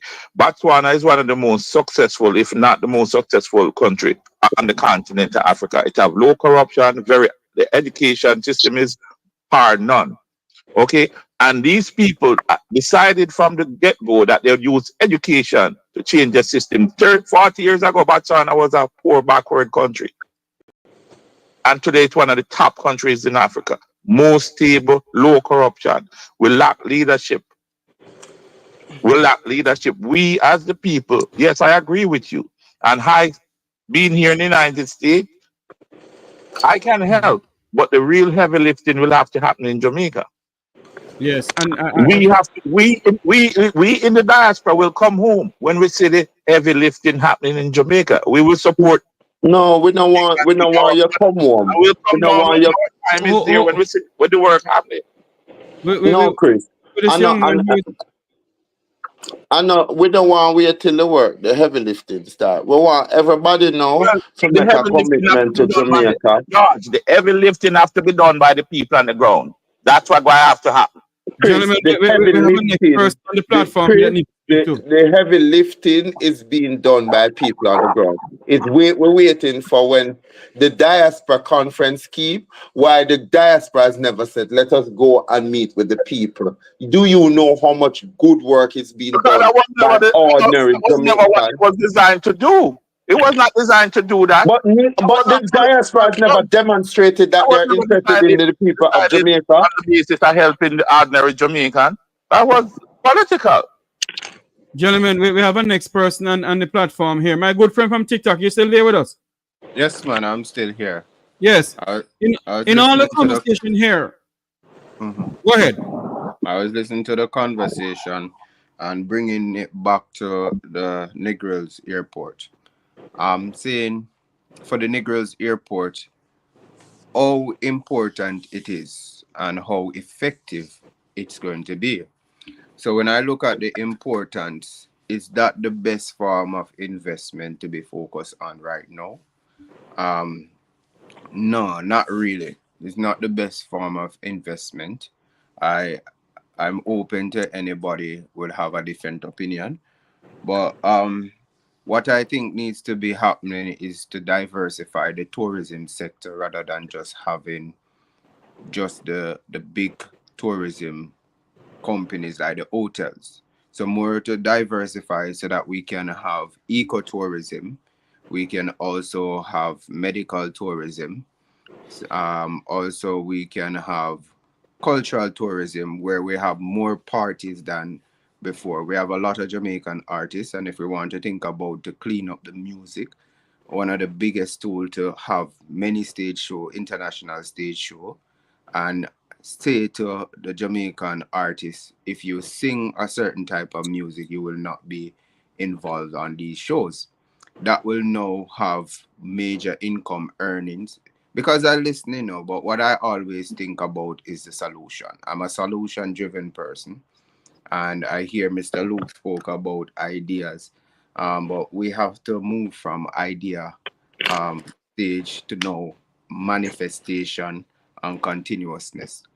So continuing on the diversification of tourism, I believe that if we are able to have a lot of musical festivals, then we're able to control the narrative that is pushed from the music. Certain type of music won't be played or won't be recorded because people see that there are major benefit in singing good music. Yes. In terms of medical tourism, we have so much bush doctors here. We have so much man will tell you all that the bush is good for, and it is proven. If we're able to surround that with proper infrastructure, proper education, then that can also be an asset. The wonders of Jamaica, we can more look into it and exploit it, build around them. The different rivers, the different attractions, build around those so that more people inside the communities are able to benefit from it. Yes. So those are the things that I believe that we can focus on. I think that the the building of this airport or the suggest building of this airport is more about to impact the bigger hoteliers rather than to impact the local man. It's good to have And an airport, but what is it good for? What is the yeah, use of it? you know, this was sent to me a while ago on my phone, and I heard about the fire. It reminds me when they finish the Hagley Park Road in Kingston. When they finished the Hagley Park Road in Kingston, there was not one drip of water in the fire hydrants on the Hagley Park Road. When that hardware in Hagley Park Road in front of the Mustard Seed community, Roots FM, caught fire, the fire brigade didn't have no water. When they asked the fire chief what is going on, the fire chief said there's no water in the fire hydrants. They're on figures. So when the shops in Lucy caught fire, there was no water either. Yet this government and the one before signed away the land in St. Anne that has the water harvest land there, Mm-hmm. to the Chinese to build 800 luxury apartments or homes. And they're talking about, so hold on there. If there's no water in Negril, we do not build airport. And suppose the airport catch fire, what do not use? Mm-hmm. What are you people gonna use? You move Also, the craft market from downtown Negril next to the community center around 12 Kuchikana place. Jeffrey, do you honestly believe? also I want to add, Mr. Tavares. Hold on for me, my good friend from TikTok. Luke was before. Go ahead, Luke. Do you honestly believe that any of the two political dynasty who had benefited, PJ Patterson in his administration did the greatest of transfer of wealth from the poor to the rich? And do you believe that any of these two administration is going to deliver to the Jamaican people the development that is going to take us out of adverse poverty? And if we continue to hope and hold our breath, do you think that if we don't get to a stage where we the people start to act, we the people start to put ourselves out there as the people's representative, going back to the time in Jamaica where our community committee and making sure that we put the most vocal of activists out there to really keep in the mind of the people what is essential. Do you really think that any of them are going to change anything that they're doing for us to get anything better than what we're getting? And do you think that they're not going to build more airports if this is what is going to necessarily continue their to build their empires? If we the people don't finally get up and stand up with the people that are in Jamaica and outside of Jamaica, stand up with one united voice. I've said it to you, Jeffrey, we have to have the Jamaica redevelopment program. And it has to be driven by well-thinking Jamaican like yourself. Other than that, look at how brilliant a mind the young man on the platform is. We have, for instance, we have the stadium that was built in Trelawney for cricket 2020. That from the time it built it down there, it has become a white elephant.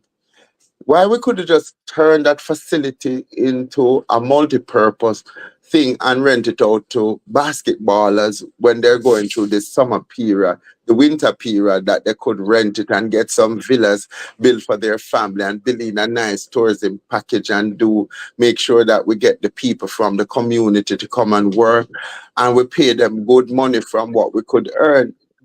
Who you think is going to implement that on behalf of the Jamaican people? So again, I put it to you.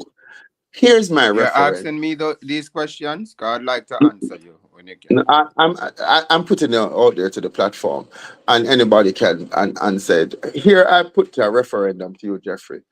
Let's get a movement for change in Jamaica going.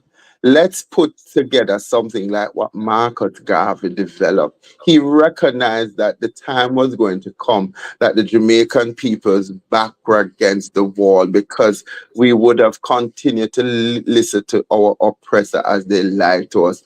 If we be the voice of change and the voice of reasoning, let us stop the talking. Let us move to the action, because it's when we start to show action and show people what it is to have a united collective movements of Jamaican who are willing to put their time, effort, energy, and talent and money into bringing about a change. Then the administration of Andrew Holness and the PMP corruption will continue. No, they're not going to stop. Who is going to give up their gravy cup for the people of Jamaica? Go ahead for me now, my good friend from TikTok. Go ahead. Mike, it is. Yeah, I listened to Mr. Luke, and he said if any political party will bring change for the Jamaican people, 100% yes. Look back at the history of Jamaica.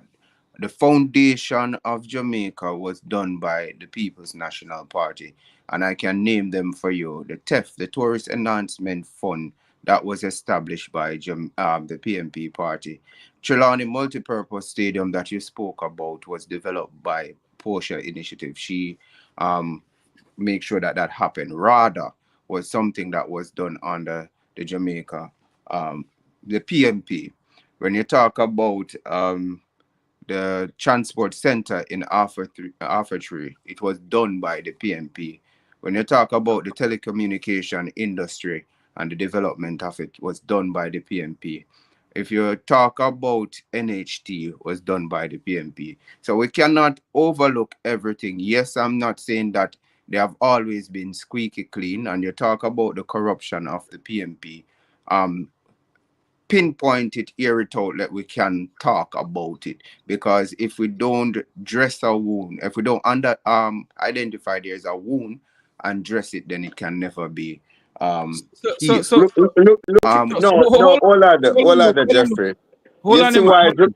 hold on, Jeffrey. You see why Jamaica can't change? Hold on, look. No. Question here. Hold on. Let me ask a question here. Hold on. Jamaica will change, my brother. Hold on for me, my friend. Hold on. You said that the PNP has done all of that. But in the 18.5 years that the People's National Party led this country and led Negril, what have they done to develop Negril?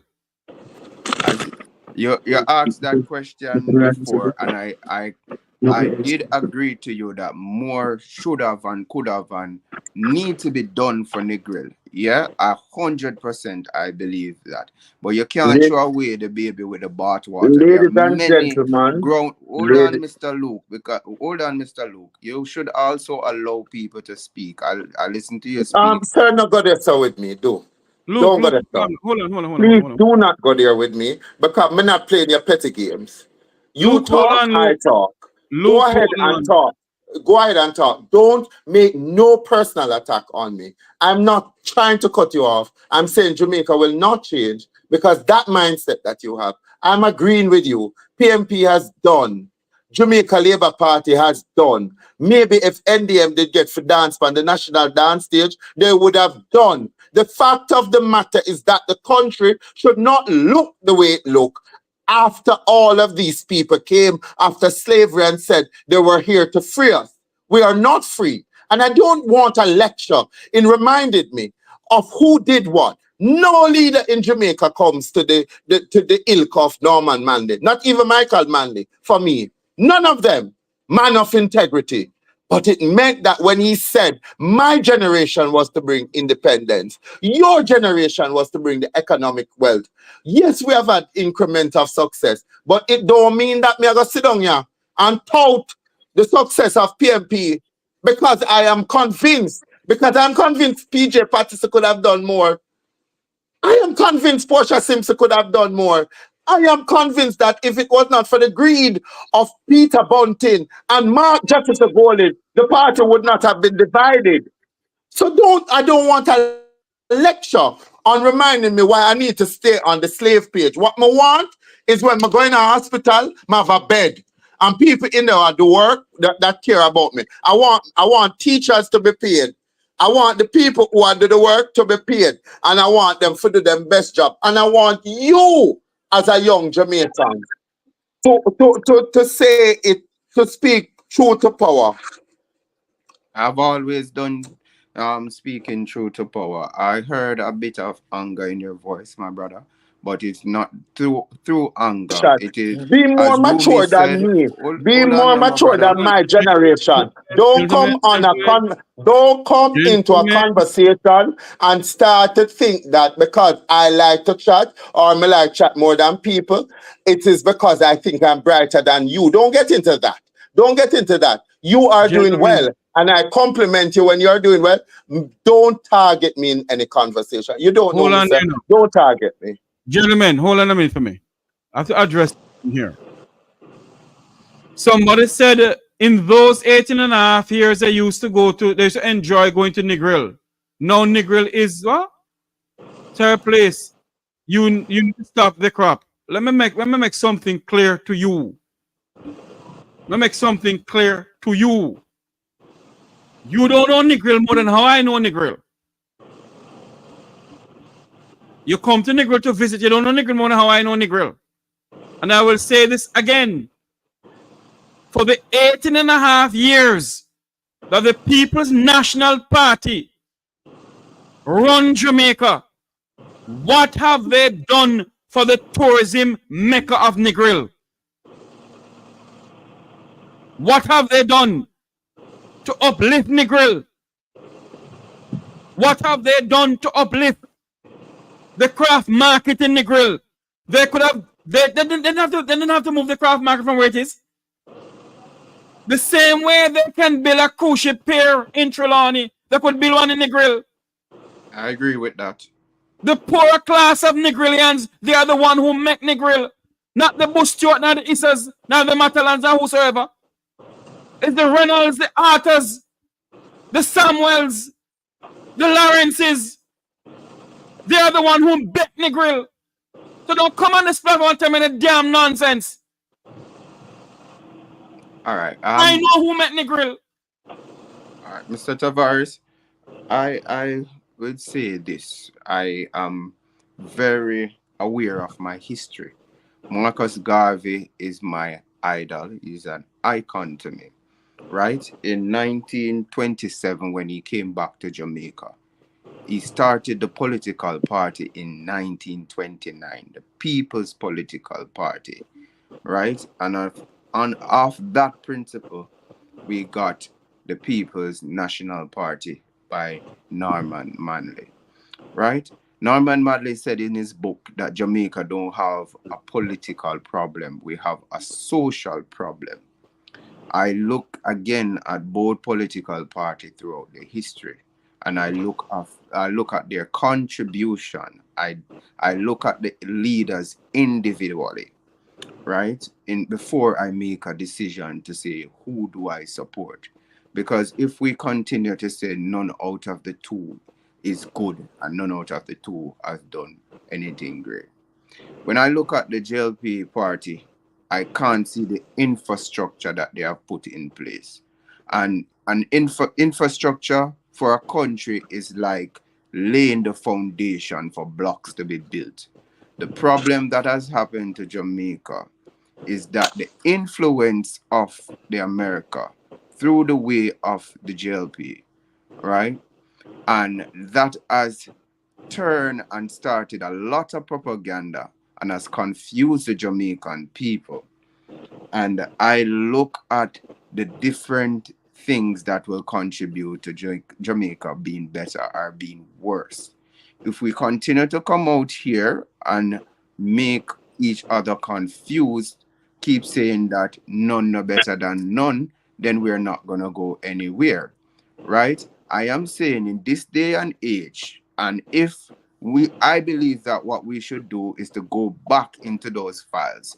Any PMP member that has done any form of corruption must be held accountable. I'm not about partisan. Yeah, I'm about the development of Jamaica. And the reason why I'm a massive supporter of the PNP party now is because of people like Dr. Andre Orton, and he's a shadow minister on science, technology, innovation, and entrepreneurship. I was blessed enough to be educated by him, and I see the way in which Jamaica is going to move forward. You I know, am a supporter of the PNP party because of people like Damian Crawford, who is able to break down information so that we can understand as the normal man. I you am a know, supporter of the PNP party because I've listened to Mark Golding and I heard his plan, and it is for us, the Jamaican people, now to hold them accountable. If we keep going back, there will be no point of moving forward. So I'm saying that we're in the best era of our lives because we're in the aquatic era. That means that information is right at our fingertip. you And know, only education is able to free the people.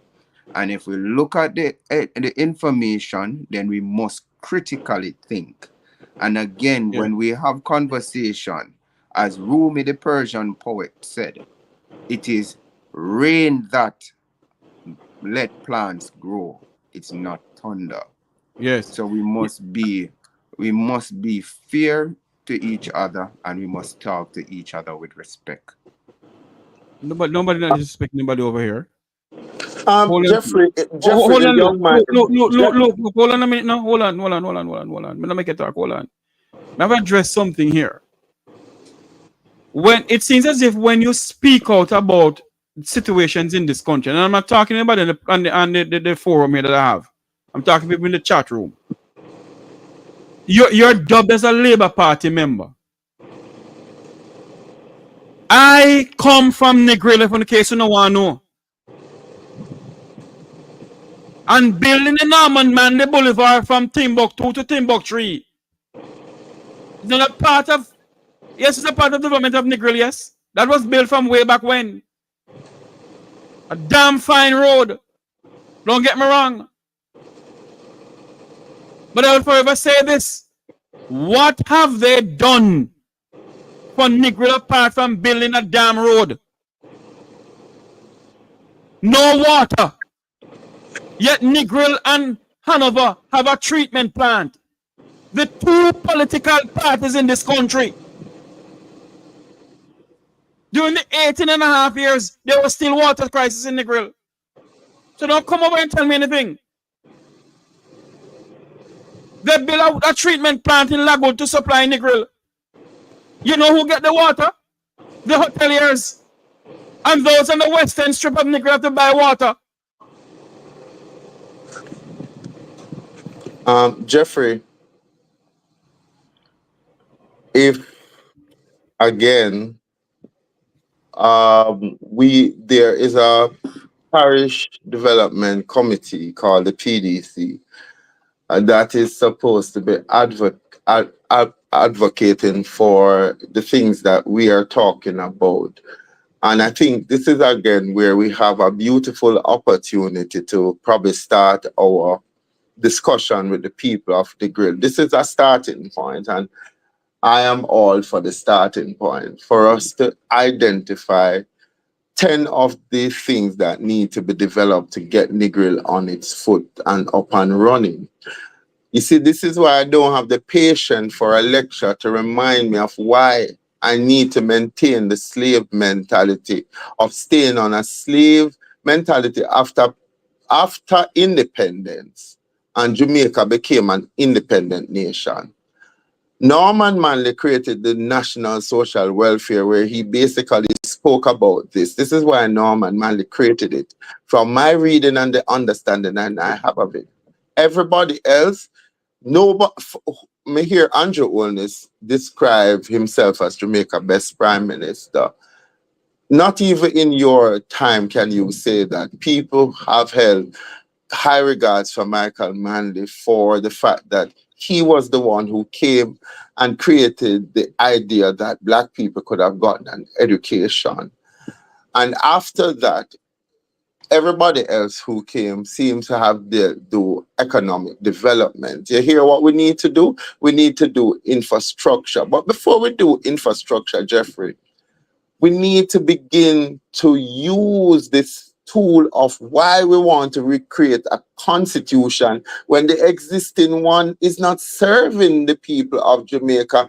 And those who got the opportunity to go talk about a constitution they have not served us credible. So the people of Jamaica need to bring a referendum against its government to say that you have been enriched, but the people are living in poverty. Your education system can't survive on $90 a day per student.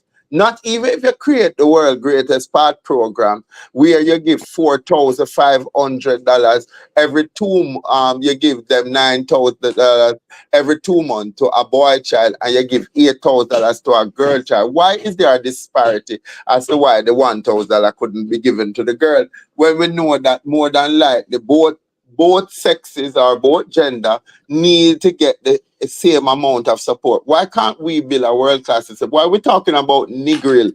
Having that Negril has brought tourism, the white sand beaches. After you couple it, the white sand beaches, and I hear Patrick talking about, you're talking about excellent.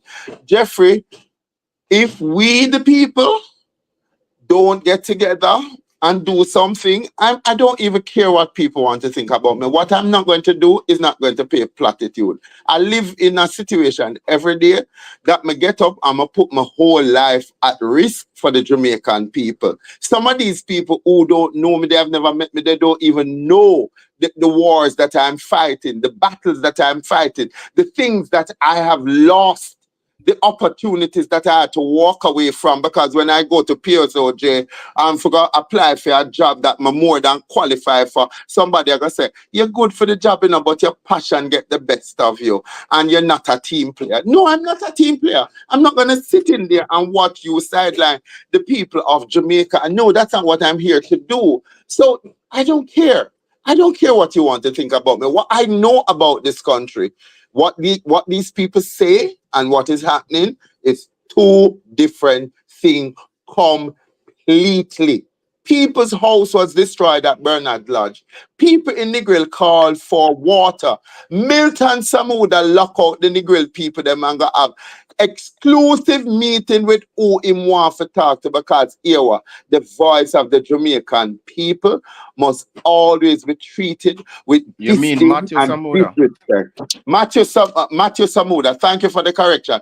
They must always treat it, and it's not just Jamaica Labour Party who do it. Like what we saw in St. Ann when the woman has said, "You can't move the box," and Tavares, FINSAC, and Heather walk past her, and everybody walk past her and laugh off the woman like she's an idiot, because we don't respect the people of Jamaica. So me don't want no lesson and memory lane. What I would like is to see the Jamaican people stop acting like the people who we put in public office are our masters and we remain the slave. They said that they're there doing a job for us. How is it that the Prime Minister have so much money and the Jamaican people then broke and pauperized and can't find food to eat? How does that equation work? How him get so much and pastor come from public platform and talk about all of you should be straightened down, because the Prime Minister needs 90 bank account, because when he goes out into the constituency and him give out money. Jeffrey, people now call and beg you money. Blogger, TikToker, people now call and beg you money. How much money me make so that when me go to the road, to me all in a debt now for people, things where, and it not benefit me directly, it will benefit the people. Then when we know need it, all of us have given. We need to create a voice in this country, Jeffrey, of the people of Jamaica who must stand up for brotherhood and peace, to work diligently and creatively, to think honestly and generously, so that Jamaica under God will increase in beauty. We can talk till the cow come home. None of these political parties have a compassion for these people. They talk a good talk. But why is it that when they get there, we can't see any of the things that they promise? You can differ all you want. You're all sold out. I'm not.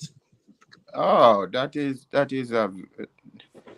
not a good statement, my brother. I will never sell out my identity, my love for the Jamaican people. I will never do that. And as again, Norman Manley said it from back then, we don't have a political problem, my brother. We have a social problem. That means that we don't know how to have businesses with each other. We don't think about creating entrepreneurs. We think about the big man having and then it water down, trickle down. That is the type of economics that the GLP preaches and teaches. Please, I'm asking you, don't throw away history.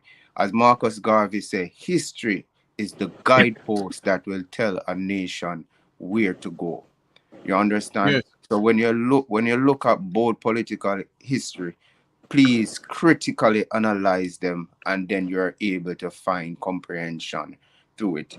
And I heard that you said that the Jamaican people are like master and slaves, and I don't believe that. I don't subscribe to that.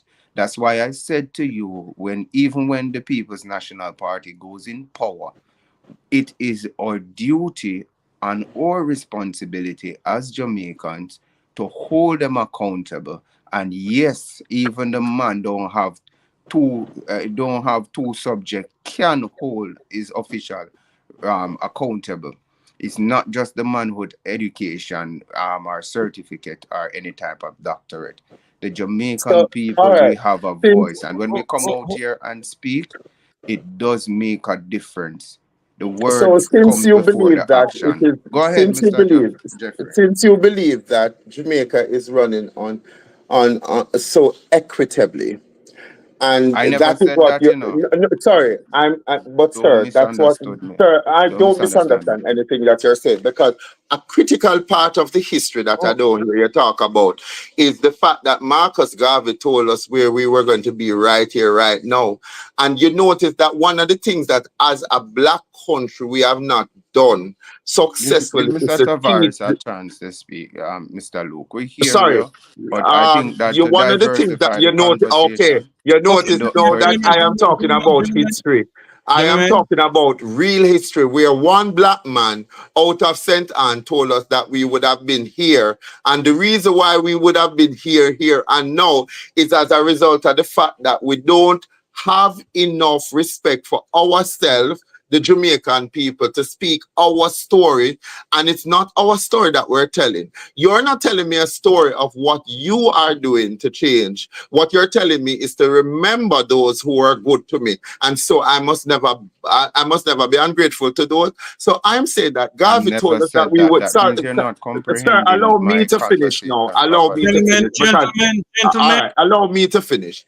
Garvey told us that we would have been here. Why is it that Marcus Garvey history is not taught in this country, right through the length and breadth of Jamaica? Why is it not a big part of our curriculum? And yet still, it was Marcus Garvey who influenced the civil rights movement that brought about change in a lot of spaces across the world. Why are we not teaching that history? You are aware that Hold on comrade there. leader Mark Golding suggests that it's supposed. Sorry, go ahead, Mr. Yes, let me Tavares. come on in here. Mhm. I want people to understand something here. That, and I'm not throwing in the words for anybody, so don't get me wrong. The Make We Talk program was not formed by any political party. The Make We Talk program wasn't formed for any agenda. So all who want to call me a dirty comrade, a dirty liberal, so be it. Let me make this absolutely clear. It does not matter who is sitting in Jamaica House as Prime Minister of this great nation that we call Jamaica. I, Jeffrey Tavares, will continue to speak out for the fundamental rights of the Jamaican people. Where I see something going on good, I will speak about it. When I see something going on bad, I will speak about it. It cannot be that we are 62 years old and we can't solve Jamaica's water problem? We have water. We're well renowned as a land of wood and water. Don't come and tell me in 18 years when PNP was in power, water was in Negril. Don't tell me that damn nonsense. I used to have a go catch water. Let talk my business now. I go catch water down at Timbuktu and come back up at my house. In a pan for bed for go school. 18 and a half years. The Labour Party is no better. In the 1980s, what have they done for Negril? Nothing. And all I am saying is this. It cannot be that we continue voting PNP, JLP, JLP, PNP, PNP, JLP, and our basic needs cannot be met. We can't have water to bathe. When the Chinese and the people of the Vumvavon have water in their pipes. But the poor pauperizing dirty foot chooses boy and dirty skirt chooses woman. Can't have water and they're the one who's voting for them. You believe the people of Upper Cherry Garden and Narbrook and Upper St. Andrew vote? Is the people of below Crossroad put them there?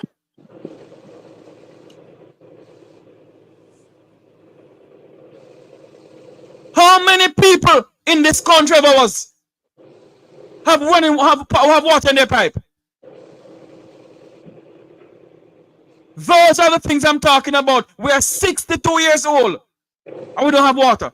62, but we can give away how much acre of watershed lands to the Chinese to build 800 luxury homes while we have no water. While we have no water in this country. While the tourism mecca of Negril has no water.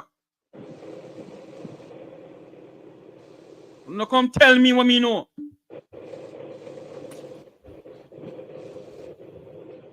Mr. Tavares, Go ahead, sir. I must say thank you for the opportunity to come and speak. You're welcome.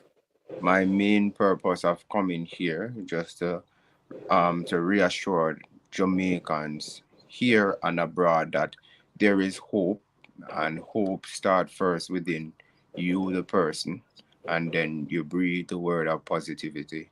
Continue to pray and to respect each other. Mr. Luke, I respect you.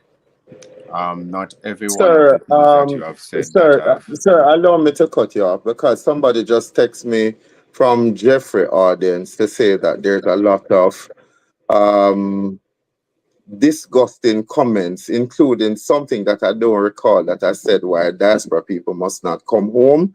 But they seem to think that I have victimized, and there are those of them who are saying, 'cause I don't normally read Jeffrey's comments because the truth of the matter, when you come on a platform like this, people don't know you, they don't know anything about you, and for some reason they feel that they need to say something. In no way I was being disrespectful to you. So I don't know how this is viewed that I was being disrespectful. I have a different opinion from yours. What you have basically done is said your opinion. Whether or not they think I was abusing you or not, I was not abusing you. And anybody want to call me arrogant? I never said that the Jamaica diaspora people must not come home. So I don't know who heard when I made a statement like that. So look, I hear that I'm being called arrogant, and I hear that I'm drawing out people. I hear look, none of you on this platform, none of you is supporting me.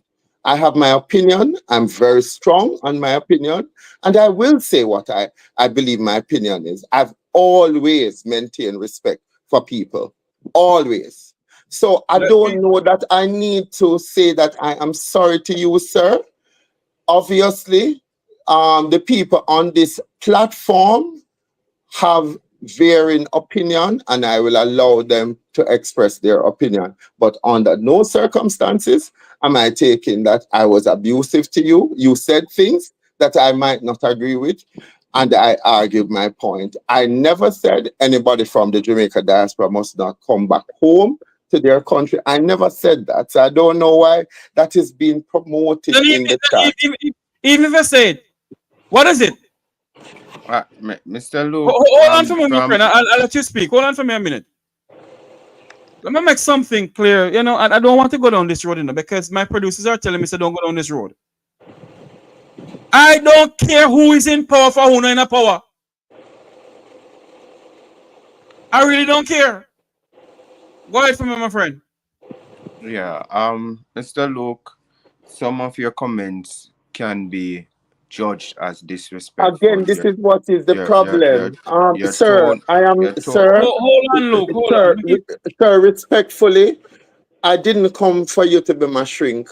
You want to come over and you are polished and you believe that Jamaica is on the right footing. I don't see it that way. I respect your opinion. That's your opinion. Leave me alone. I don't want you to psychoanalyze me. I don't want you to tell me what my opinion. Sir, do not psychoanalyze me. I don't want the program to get into this disarray. Please. Let us be civil here. Let us be okay here. Don't bother go on that road. You have a final point to make, my friend? Yeah. All right. Thank you for your time. Have a good day, yeah? Thank you very much for coming on, my friend. All right, cool. And don't be a stranger now, you know. All right. Take care. All right. Cool. Thanks for coming on. You know, a lot of people believe it's pure nice me making. Because me not talk for no party.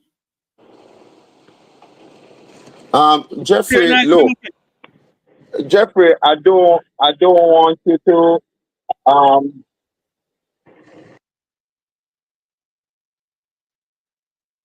Luke? Here.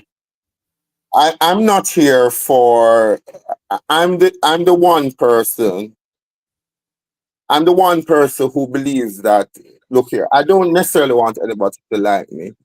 Not on this platform, not in my own space. I speak my truth and I allow, that is how I feel. And so I'm a little bit surprised that people misquoting and people talking about, oh, I'm being rude. Look here. Me not live at your yard. Me not live at your yard. Look. I don't live at these people's yard. Yeah, no, but Luke, don't go down that road with them. Please do not go down that road with them. Leave them alone and then continue to what they want to chat. You know who you are, you know what you stand for. Yeah, I mean, the one on the come on one program, and because somebody there want to be the paragon of virtue. Last week, I deal with a 12-year-old girl that was sexually raped, and watch how the system fail her. And watch how I had to literally be trying to help a child out of pocket when me myself need it. Me don't want nobody come teach me nothing.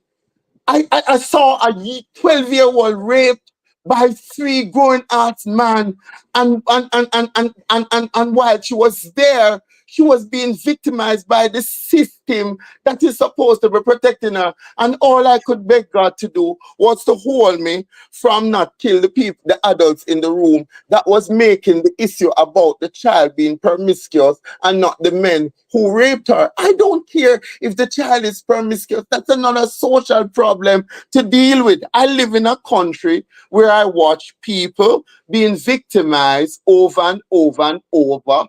And so I have grown to want to defend the ordinary Jamaican people. And I'm simply saying to you, Jeffrey Tavares, should we in 2024 have people in Jamaica carrying water from river to well, to them house? Should children going to school still be carrying water when we are supposed to be a developing nation and we hear that Jamaica don't have any problem?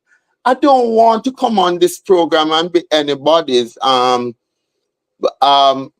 picture of a perfect, well-spoken Jamaican. I have to speak truth to power. Which one of these people on your platform I could have asked to take that 12-year-old girl into their home when Jamaica don't have even a good fostering system, and she has to go back to a place where the people already make up their mindset that because she promiscuous and a long time she had do it, that it was okay and it's not rape she get. Obviously I sell, she go sell, and she never get paid. Look, I live it. I don't want to be the nice guy on the platform. I want to be the villain in the story. So you know what? The rest of you, get off my back. But I can't understand, though, look. I don't understand this. Since when did we get here that we don't have our own opinion? When did we get here? We have to support a party. If we don't support the party, you had this and you had that. I'll be damned if I do and damn if I don't. I will not come on this platform, and who don't want to come and watch me, so be it. I will not come on this platform and let everybody believe that Jamaica get to where Jamaica is under the Labour Party alone. The People's National Party have a lot to do with this country too. Look, the people on here are of the opinion that they like nice people, and they don't want to understand when people say, look, I grew up in a PMP home, and as I've said to people, I'm gonna listen to what the party say. I look on the manifesto and I make up my mind. Nobody in my family will say them a diehard PMP can't come to me with that. Them know that I have an opinion of my own. And when I realize with opinion of your own in Jamaica, you are abused for it because you're called arrogant, you're labeled in other third class troublemaker, and when you speak your truth and you might be passionate about speaking such truth, you are known as offensive. Well, you know what? I have stopped living for everybody else. I'm living for me. The truth of the matter is that oftentimes the people who criticize are the people who do very little for Jamaica. Our children's homes are filled with children that cannot be adopted, and people are not adopting them. And yet still we love our country. We have senior citizens who are going to go to bed tonight and they don't have a meal. And we believe the lies that we are being told. We are building a new airport when some of the infirmaries go down at Mary Atkins night shelter and look if you would want one of your poor to live in that sort of situation. I'm not making an apology for how I feel. I'm tired of the lies. I'm tired of people paying platitude to those. Tell me about an ordinary Jamaican like Joyce over Raytown, where you walk and take up people, pick me and put in her house, and she don't know how she gonna feed and clothe them. And I will walk with that lady because I'm seeing the result. I'm seeing something happening. Have any of these people ever gone to get a police record? Have gone to RGD in Jamaica? Have gone to the passport office? And look how people are just treated, Jeffrey. When you go to stamp office was out for 3 days last week. And they did not feel as if they should have put out a public service announcement to say that the office of the stamp office is out of service. You went there for the 3 day and them tell you, say them don't know when the system is going to come back up. And when you go there, how you're treated by the people there is less than humane. Have you been to a hospital in Jamaica in recent times? Would you even want to stay in a hospital in Jamaica in recent times? Audience, look. Jamaica needs a right about change, and everybody has to play their part. I'm not about this constant talking. I'm about a movement of Jamaicans that will speak truth to power and that they will stand up for the country that they love wholeheartedly. And look, if it means that I have to ruffle or be rude or tell people, I don't want to hear you telling me why I must sit here. When me I live it, me go take out mortgage out of people's foot. Me don't want nobody tell me anything, Jeffrey. I don't want anybody to tell me anything. I know what it is when the hurricane is coming. I may have to go up on South Camp Road, go look for 4 street people and make sure that me even give them a tarpaulin because they're not going to shelter. Because them people that tell you that them treat them so bad in the shelter, they will risk it and stay on the sidewalk of Jamaica. Andrew Holness, you are Prime Minister of this country, but let me tell you something, brethren. All who are pray for you, say God bless you, may God bless you. But you have to do better for the people of Jamaica. You came on the premise that you were going to make Jamaica the shining star on top of the hill, and we have become a shit out under your administration. If somebody can tell me what is Andrew Holness' legacy, 3 things that Andrew Holness have done since he has taken this, more than them building new airports. Jose Marti floods every time. Jose Marti floods every time every rain falls. Why can't we build a better block for the Jose Marti school? But you know what it is going to be about, Jeffrey? A PMP built it under Castro. So why are we for going to use money and fix it? True. I don't get it. I don't get it. Did you become Prime Minister just for labor rights? Is it that people can't speak truth to power? My sister was a janitor at North Street Primary and died in 2010. And Tranquility is about to sue my ass for $150,000 for a commitment given to the funeral home, and we spent almost $40 million on a burial for Mr. Edward Siaga. So you mean so the janitor them down at the school them not work not only when you have brand name like Edward Philip George Siaga? Why am I having to deal with this, Jeffrey? And this is why I don't want to talk, Jeffrey, because people don't understand. They gave a commitment letter. We as the family paid what we had at the time because she worked at that school for $15,000 a month and still turn around and gave money to the children of that school as if she said, and she was a mother of 6. She was a mother of 6. And Mr. Holness, me want to know why my sister funeral grant can't pay. Because she never thief nobody money. But a lot of you will not be able to see God's face. Because him say it's easier for a poor man to enter the kingdom of heaven than a rich man. Because when you can't even go through the eye of, when you can't go through the eye of an eagle. Come on, man. We don't need to put this up. You know something, Luke? I think people has reached a point in this country. Well, they believe, and that's why I keep on saying, Jamaicans do not believe in Jamaica. They believe in their party. And when well-thinking Jamaicans who can think outside the box of a PNP or a JLP, you're nothing but a dirty this and a dirty that. Let me say something to you. No. Hold on for me, Luke. Hold on for me, Luke. Hold on for me, Luke.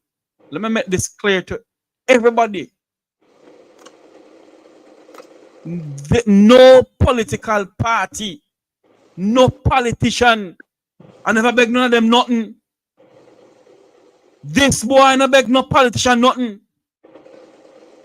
Anybody who know me, not because I have a name of a Tavares, I struggle.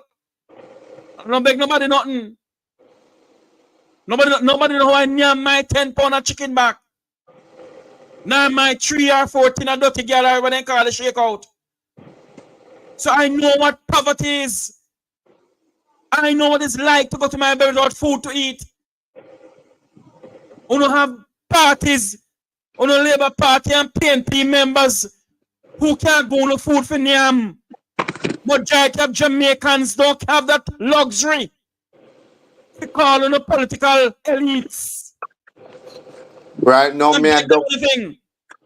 Right now, me I don't want to come back over here and to listen how I talk. What should I do to come through? Right now, me I don't some people. Jamaica come first for me. No political party. Negril don't have any water. So don't come and tell me for 18 years Negril have water. For 18.5 years, go and check people who live in Negril. Whether it be PNP or JLP people. They don't have no water. Water come, water go, water come, water go, water come, water go. So you come over and talking damn nonsense to me. But Jeffrey, it's sad though, you know, that the people of Negril have never gotten a payday. And yet still, for every time them say a busload that people come through Negril and put on the smile and cover the pain. how much more them will have to endure? Why is it that we have the system of government that believes in enriching itself, but not the well-thinking Jamaican? When will the Jamaican people ever get paid, Jeffrey? Look, When will our look, suffering ever come look, as a priority on the look. political landscape of Jamaica? You know, do you know what it's like to see my family members struggle to pay the high taxes on the beach road in Negril? Huh? And they can hardly get anybody to come and stay in the rooms down there. Yet you're being charged this high amount of taxes. So don't come and tell me the damn nonsense over here. Don't come and tell me what I know. Where the people are suffering. When you have hoteliers like the Samuels and the Lawrences have to lock down, and other people in the Western Shore of Negril have to lock down their hotels, their local bread and basket. All because of the name brand all-inclusive hotels. Nothing was put in place to cushion the smaller hotels in Negril. Nothing. Nothing was ever put in place to put on the small people. Stupidity. All I can come and talk about is PNP and JLP. Talk about the problems on the face. Don't hide the problems on the face. I will be happy, Jeffrey Tavares, to create a tour for any of your listeners to take them in some part of Jamaica that they will never go. Listen to me. Some of them want to talk on Jamaica, they come from, they know what they're going down there. But because they can call who they can call to get a little bread and little tin mackerel or whatever, or steak, they will not talk the truth.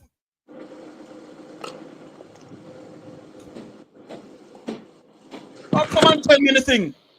My grandfather helped to build the treatment plant in Lagwood, along with a good friend of mine, my best friend father.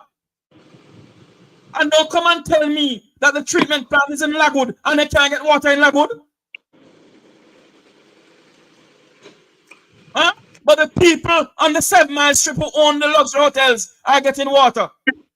The people of Red Ground can't get no water. The people in Western can't get no water. We're talking about Negril and the PNP Bill Road. They couldn't build 1 million road. It's neither here nor there. Go and do the history. Go and ask the Jamaica Information Services.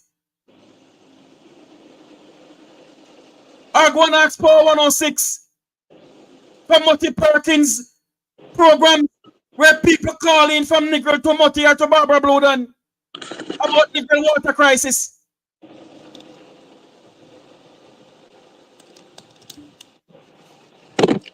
Coming and your damn nonsense because no PNP on a labor, right?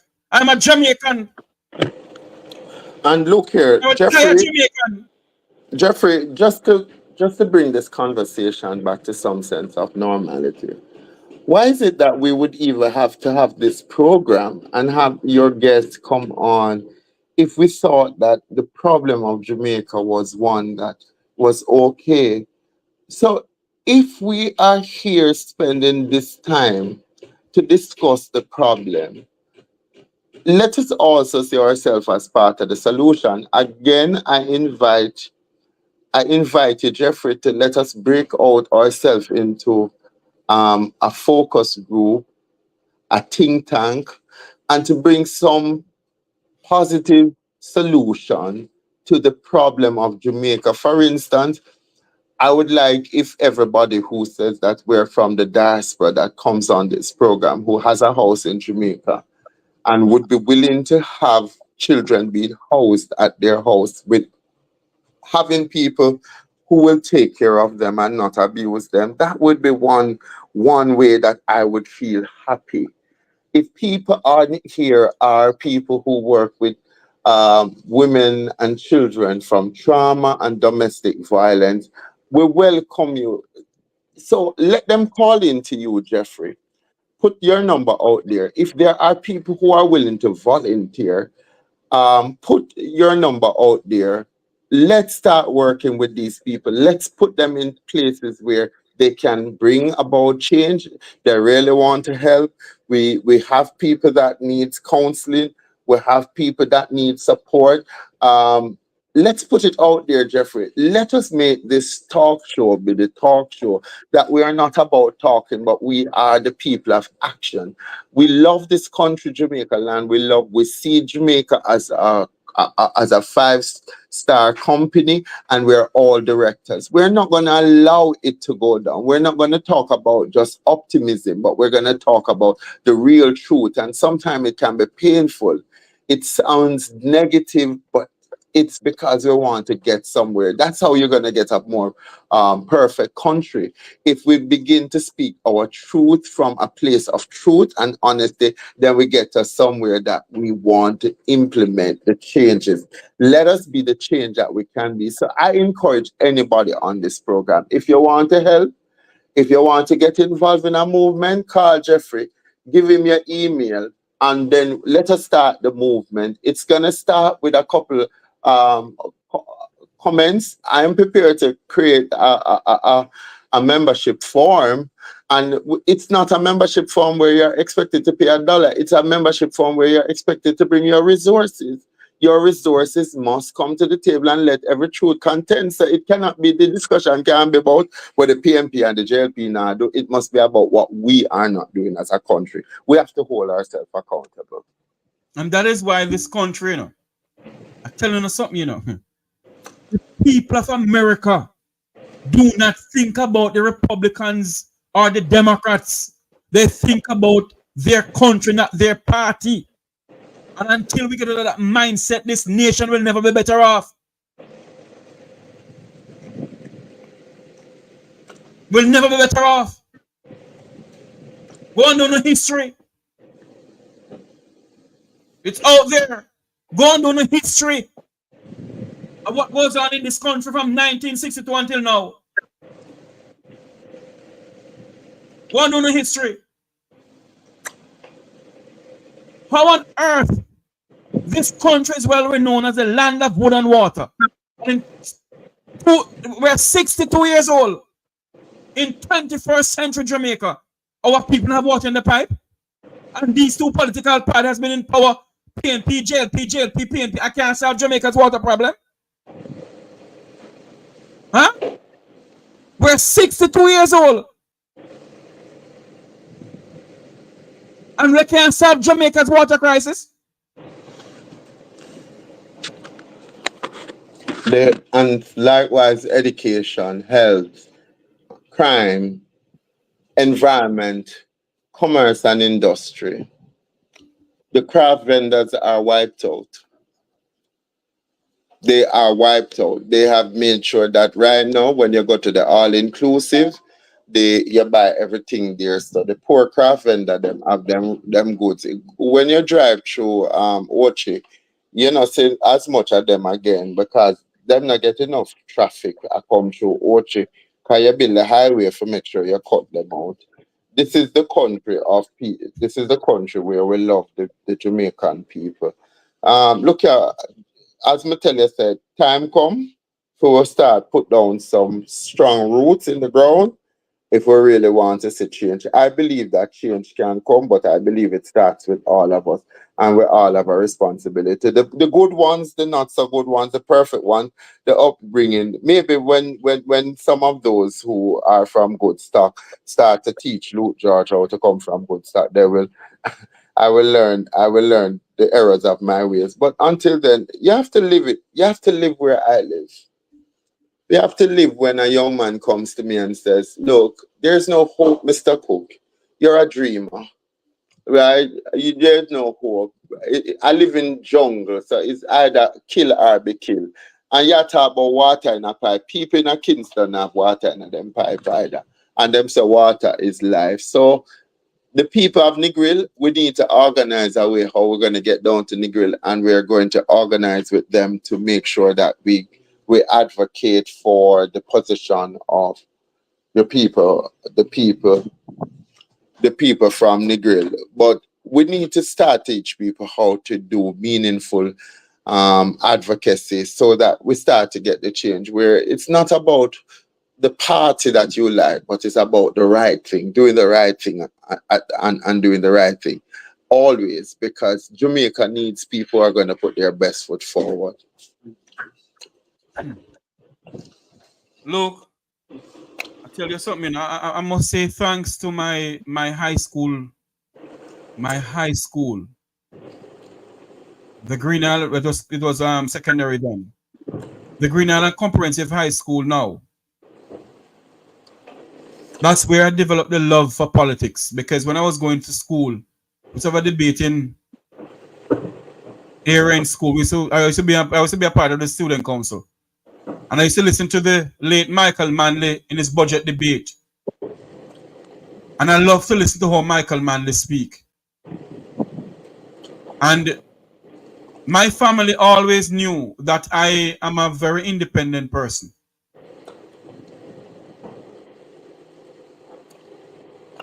You see?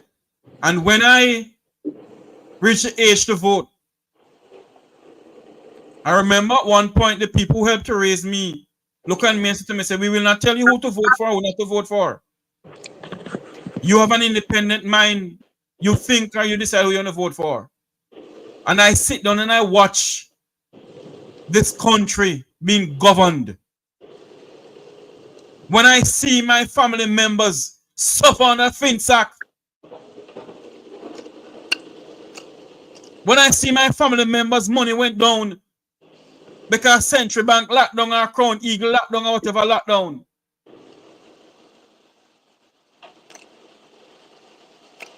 When I see my family members have to suffer in paying high taxes, carry water on my head, come tell me any damn nonsense over here. No, all right. You can't get jumped from the political party. Somehow, no. Who work all across some other office, make a talk up something when me know. Right you know, now, hold on for me. Hold on for me, look. Right now, a man who live in a some other constituency who vote for the Labour Party for how many years, write to me, call me, and ask me to help him with a letter to get some zincs and board for his house and a black drum. And the secretary called some other office, refused to give the man the drum and the zinc them, so no can't tell me about pouring it in this country. I can't tell me what people facing in this country. My family, we don't beg anybody nothing. No care where we go to, we don't beg nobody nothing. So no pin and no Labour Party member of Parliament. You never send any member of my family beg them nothing. We don't beg nobody nothing.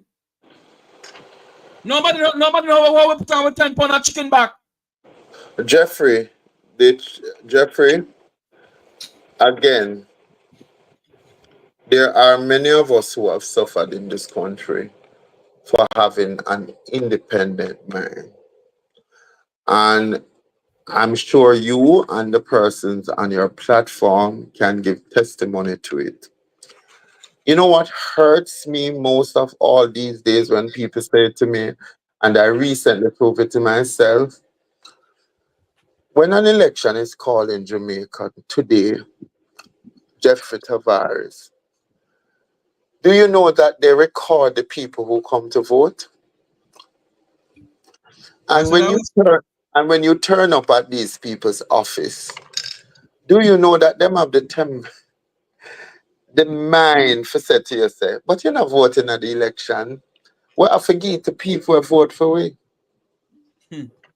I have a woman right now who has lost a leg, who supported the Jamaica Labour Party for as long as I can remember. I went to work at Youth Opportunities Limited in 2003. And I spent 10 years of my life working for the late Betty and Blaine through youth opportunities, working with the mentorship program to give youngsters the opportunity to make their life better. And for as long as I remember working there on Camp Road, that lady lived on Anderson Road and was a devout member of the Jamaica Labour Party. She always said that I was her only PMP friend because every time she talked to me about it, two of her children were in the mentorship program. And when me see that woman call me and tell me, say, George, when me look how me waste my life for the Jamaica Labour Party, and then send one young man come there the other day, I tell her, say, in hear about her, and she said, George, when the rain fall, I me look up a water that I run for me, you know.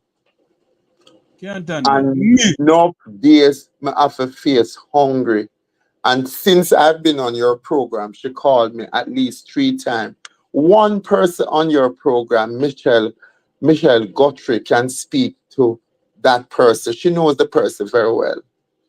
Michelle has spoken to her. And Jeffrey, my heart bleed. My heart bleed because I see that woman for almost 10 years devote herself like a married woman to a political party and has nothing now to show for it. That's why you see me look George Cook. Yeah, on TikTok. We cuss out their own Jamaicans who poor and pauperized and hungry like themselves over political parties. Me not do it. PNP not JLP. Me not doing it. Because at the end of the day, are the people them in the Vumvavan and the Vumvavan of the PNP and the Labour Party going home, cock up their foot. All right. So those who have cuss out their own Jamaicans over them, Jeffrey not doing it. Who don't like when I come on this program, who do not have to come over here. Me I don't tell over here, me I don't say over here chat pay nonsense over nonsense me attack. No, and I'm telling you, Jamaica, we the Jamaican people have to cut out of this mindset. We are first and foremost Jamaican. And then we choose the political side of our life. I remember back, I'm a product of the 70s, but I remember, Jeffrey, that in the 70s, I remember that my grandfather Look, continue talking. I'm going to turn off something. Continue talking. I remember my grandfather used to buy a case of beer and a broom. His neighbor right across from him was a staunch member of the Jamaica Labour Party. And them played domino upon the night of election and listen for the result. When a result come in, them stop them domino game. And all they would have done those days, Jeffrey, is that, look, when the election result come out, the other one would have said, come, let me get my broom and let me sweep out the house. But not, as soon as that bantering was over, they would resume that discussion about how they were going to make their lives better. And people can't tell me that we can't return to the days when we had so much love and respect for each other and the other opinion that we have become this diabolical set of people that if me say something and you don't like it, me not say it and you label me and then you blacklist me and you make sure say you make more enemy for me. Look, we need to cut this out. Jamaica needs every Jamaica hands on deck now. It's not the time for us to point fingers at the other party. As I said, critical to the Jamaican development, we don't hear the history of Marcus Garvey being taught. We do not hear advocacy in every corner for education, for violence against women. One of the things is that I just hate to hear the story how horrific it is for a woman to go, or a man who is being battered at home to go to seek the help of the state-run agency, who in turn turn around and abuse them. So often I have had to go and become that voice of reasoning, or in my other capacity when I go to prison, I see young people locked up in there Prison was supposed to hold 90 people, have almost 200 people, and you have to take out your penis right in front of everybody and cut one buckle and piss in it and sit down beside the piss. No, a country that don't treat its elderly and its miscreant good, it's not a good country. And this is why I'm saying that there has to be a way we improve how we do things in Jamaica. We have to support our law enforcement people. We have to give them the technology, because crime has gone through the gate and it's running rampant right and through the length and breadth of Jamaica. So it's not that I don't understand, but there has to be a fair sense of urgency. You have a duty council list and the people are not being referred to duty council. Go to a man in a lockup right now and say, from your in a lockup, them get a lawyer for you. Or when them detain you, and them are detain you to God knows when. Imagine Annandale, Jeffrey, when the young people them get burned up in there, and then lock them back in at the place, you know. Which country would I know, say, adults? And the lady who was in charge of Annandale went on to being the chief correctional officer in Jamaica. It's time we stop. We have to stop reward wickedness, man. Hold on there for me, look. You know something? I don't understand people. I hear KD Knight, one of Jamaica's statesmen, former Minister of National Security, former Minister of Foreign Affairs and Foreign Trade, said that his party and the team that he was a part of haven't done enough for the people of this country. You remember when KD Knight said that time, Luke? Jeffrey, all the time me hear the rhetoric. Hold on there. No, people have to say me keep on mixing PNP with JLP. Obviously, you have some loggerheads and dodo heads who don't know how to do their history about what is going on in this country. They don't do their history because what they see before them is only orange and green. They don't see the Jamaican flag in front of them. They don't see Jamaica in front of them. Only the thing they see is the party color. Not helping Jamaica. But you know, Jeffrey, as you're talking, an idea jump out in my head. I am serious. Like, we want to organize a people's campaign between us and our counterparts in the rest of the world.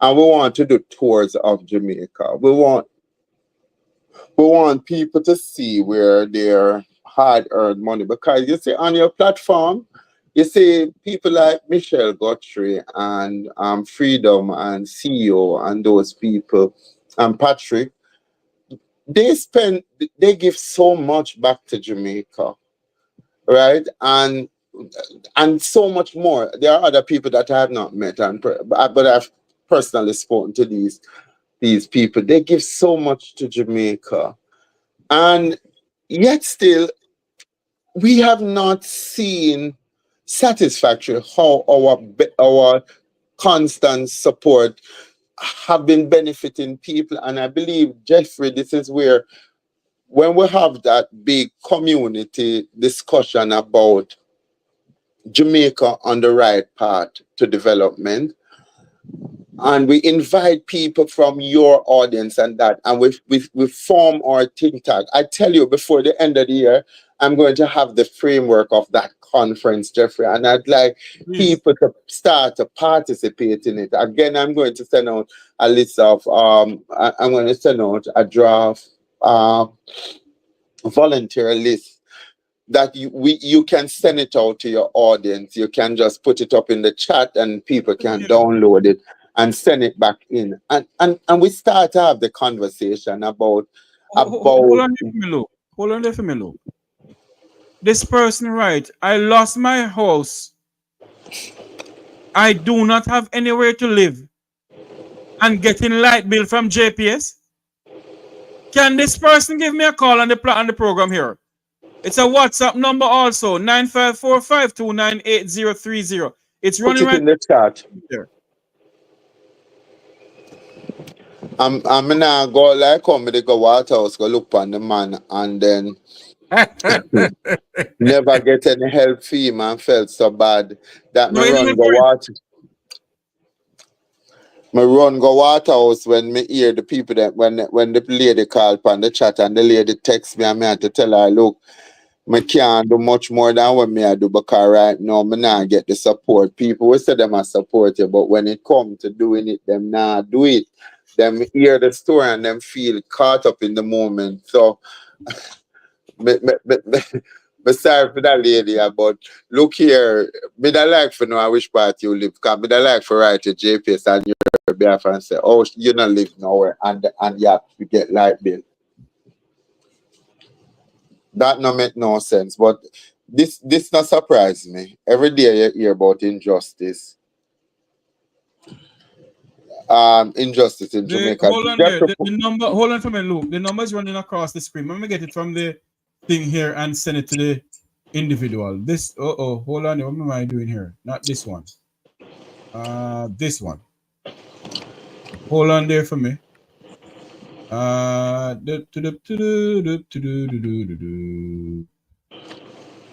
God in heaven, this nation of ours.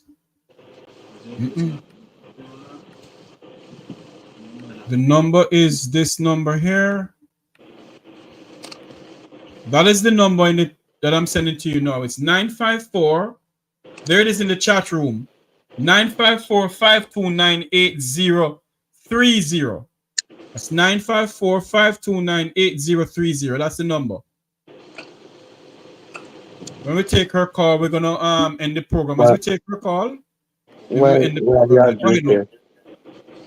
No. Why you got the JPS? Luke, put your mic on mute. We're waiting on a call from a lady in the chat room who said that she's still getting billed from JPS. And these are the things we're talking about. Jamaica has sun 24/7. And the two parties don't see it fit to build a solar power plant for the people of Jamaica. The two parties don't see it fit to build a solar power plant when they're in power for the people of Jamaica. The two political parties don't see it fit that the Jamaican people must get water in their pipes 24/7. But you have people here all in the name of their party. Some of them have water in their pipe, but in the cost. Others for their party. So they can afford a night's dinner. Look here, it's not water now. Right now, every Jamaican afraid for go road because the crime is way out of whack. In addition to that, the poor people them a go to school, Jeffrey, and when you go to them school, I go to one little school the other day down off Sniper Road, them talented man. The vision of the teachers there and the staff are there. I want to help all of the staff member them for do them first degree in early childhood. But can you believe it that the principal don't even get $60,000 a month for a salary? She left her job as a member of the Jamaica Constabulary Force and went and opened back this little school. The school has at least 40 children going there. And it has several challenges that requires just help. Just help. She wants to do a nursery for mothers because she wants people to go out and I tell you, there's so many Jamaicans from every walk of life, from diaspora, from every corner you're going to Jamaica. And the people who have the compassion and the heart for Jamaica are not the ones that have the deepest of pockets, is really the people who have come up through the struggle. Because I'm telling you, when you look at the vision of the school and just what it is. I have the call coming in from the lady. Hold on for me. Good afternoon, caller. Welcome to the program. Hello. Good afternoon, Mr. Jeffrey. Good afternoon, ma'am. How are you doing? I'm fine. I am fine. I am just hanging on here. I am the person who texts you about my host and Yes, sir. Where Okay, are you I from? lost my house. I am from Seaview, Southfield, St. Elizabeth.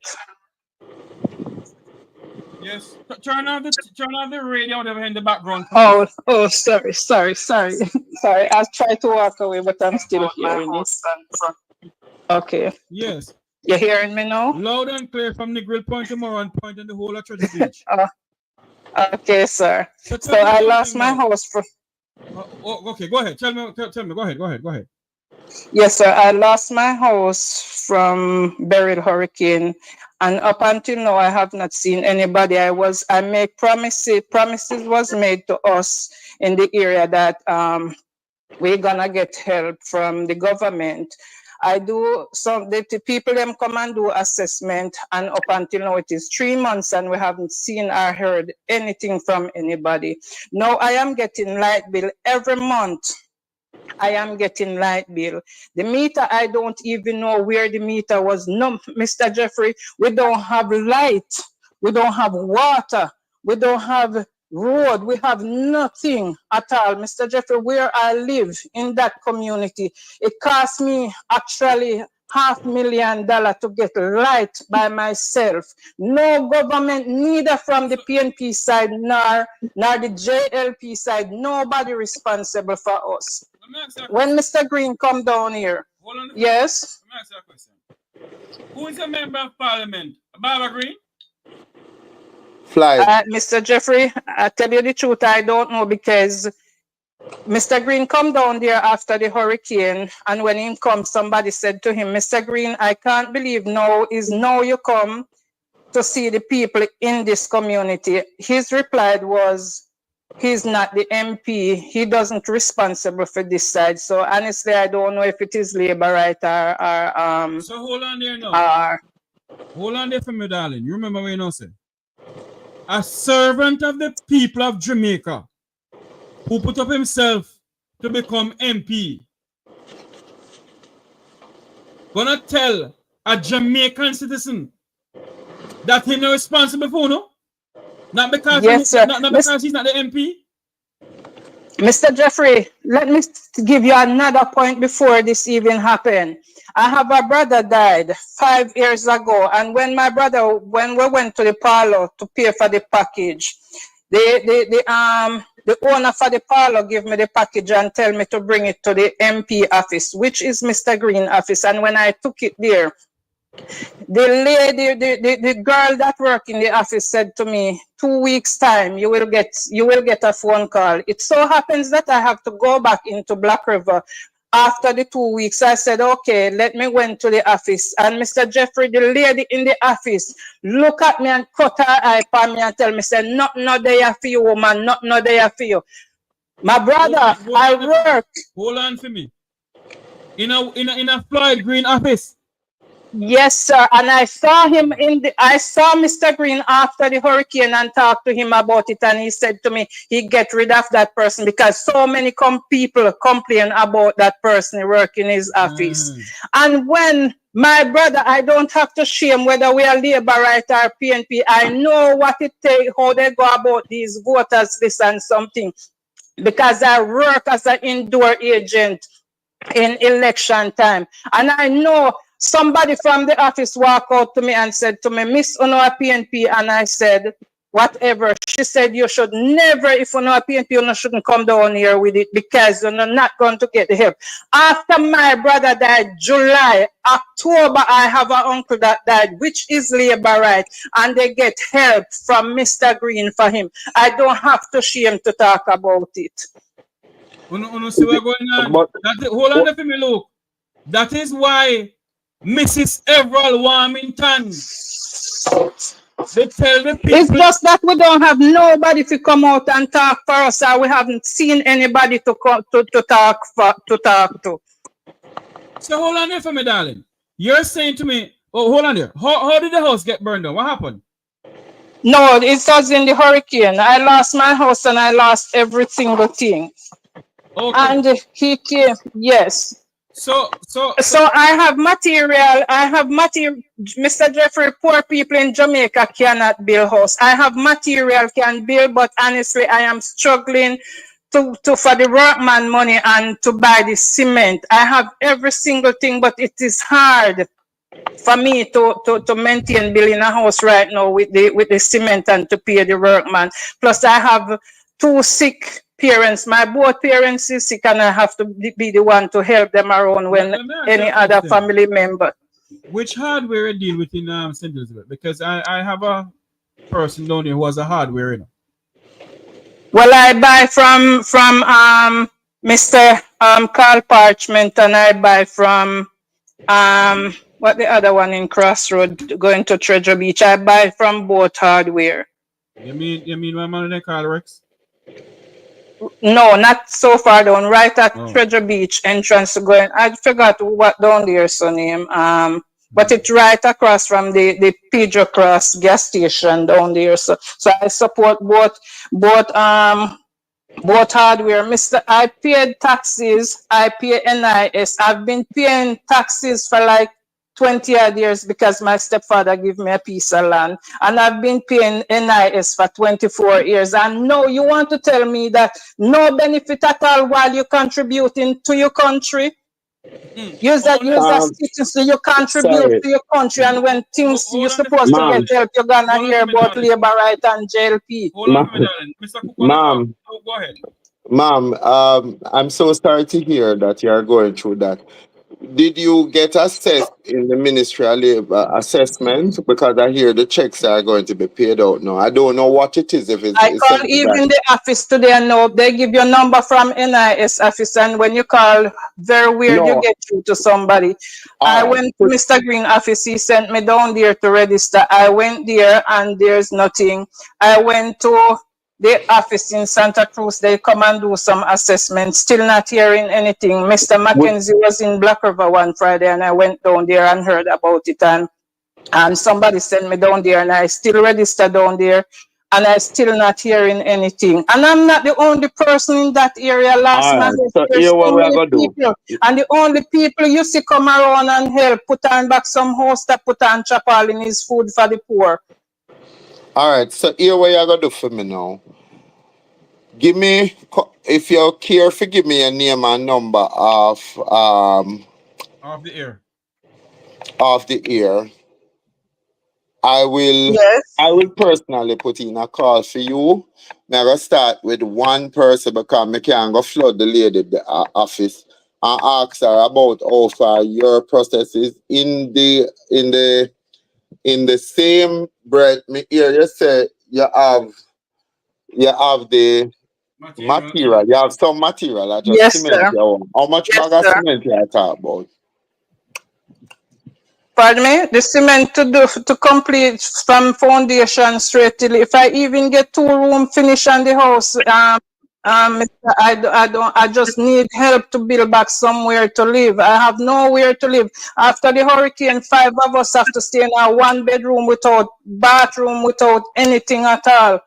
And hear what we hear, and we are trying to respond. So you have to give me the information so we can go look where we could get like a help for you. How much bag of cement you talk about that could help you, and how much money have you worked out with the workman then? Because given the fact that this is a humanitarian effort, you have to find some workman in the area where now go charge you by the square foot, or them are going to charge you by their work, but them are going to say, I try for live somewhere. I hope you have people that you have worked with in the past that would be willing to give you them price, so that we can try to see how much. I talked to some guys in the area, and they said it is $13,000 per 100 to lay blocks. 13,000 per 100 to lay the blocks. And look here. A $4,000 for 100. A $4,000. Let me tell you something. Yeah, woman. So tell them to not take you for Kwashi. A $4,000 for lay 100 block. Anybody will tell you over that. A $13,000 you gotta pay for 100 block. So you're paying the same money where you pay for 100 for lay the block. Why people? Why is a country with so heartless? Look here. Before we beg JDF to come put up your building. You hear what I tell you? Before we go pay nobody the same amount of look.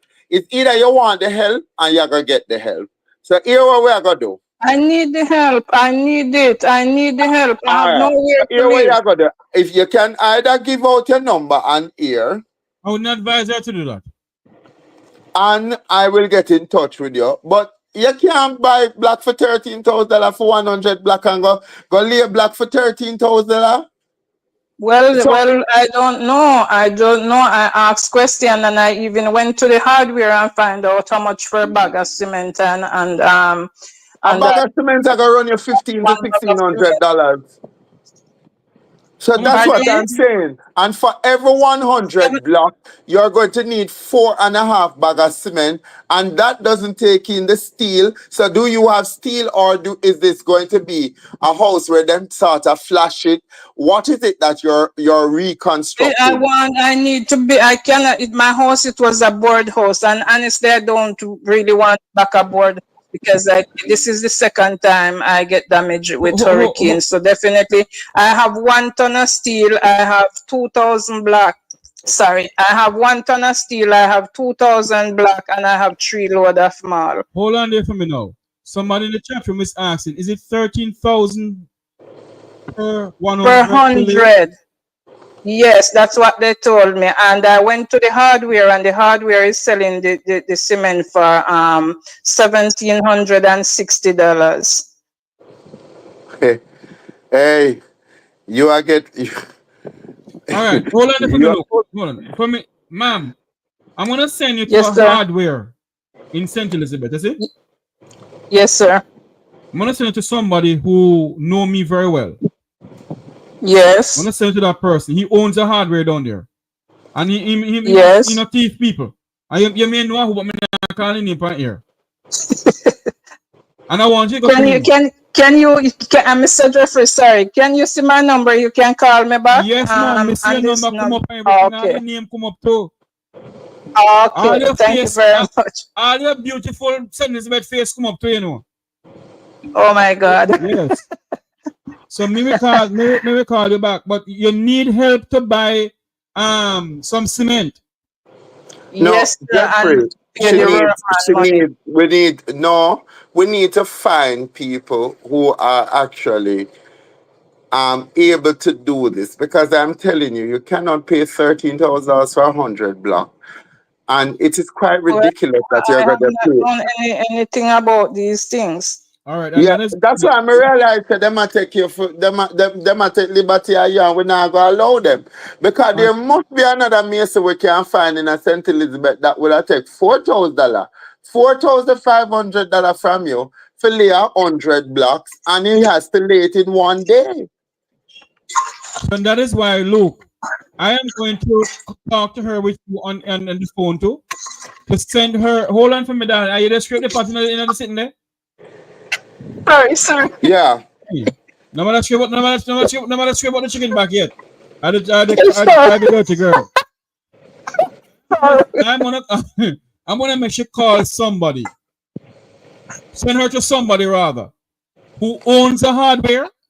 And I'm pretty much sure he can help you with a mason, because a lady came through this program here in St. Elizabeth, whose house was blown down, and the same hardware person who makes send everything to the money, everything, deliver everything to the lady. What we're waiting from the lady now is to ask the lady, what more can we do to assist her? Now we have you to assist. So I'm gonna send you to that same person who owns that hardware. Yes, sir. All right, that man is a very genuine person in Barn and Grow St. Elizabeth. Okay. You know, come from St. Elizabeth. Yeah, Jeffrey, we need to coordinate with her. It must be hard after this is now almost 5 months since the hurricane. We need to coordinate with her that she go back into her house. I cannot, me not catch well with people, so me can't imagine 5 away in a one room, not even toilet. Now when you want to burst some of the gas, you have to all about and Definitely, we have to. Everybody have to do everything inside. We don't have to, because it wasn't even a complete house, and at the same time, it was just in the hall part, because the room part and the house, the top was come off in the bed, for the zinc part come off. So we had was to stay in the deck Can part you with the can you do us a favor? Can you take a picture? Can you take pictures of what the existing structure is? Into my And then you all right. So you said that all is cement. So I take it that you have black and steel already. Yes. yeah. All right. How much 100 black you have? I think it's 2,000 black, because yes, roughly 2,000 black. And how much the 100 black? You know, I had it here with me. Look, I don't remember, you know.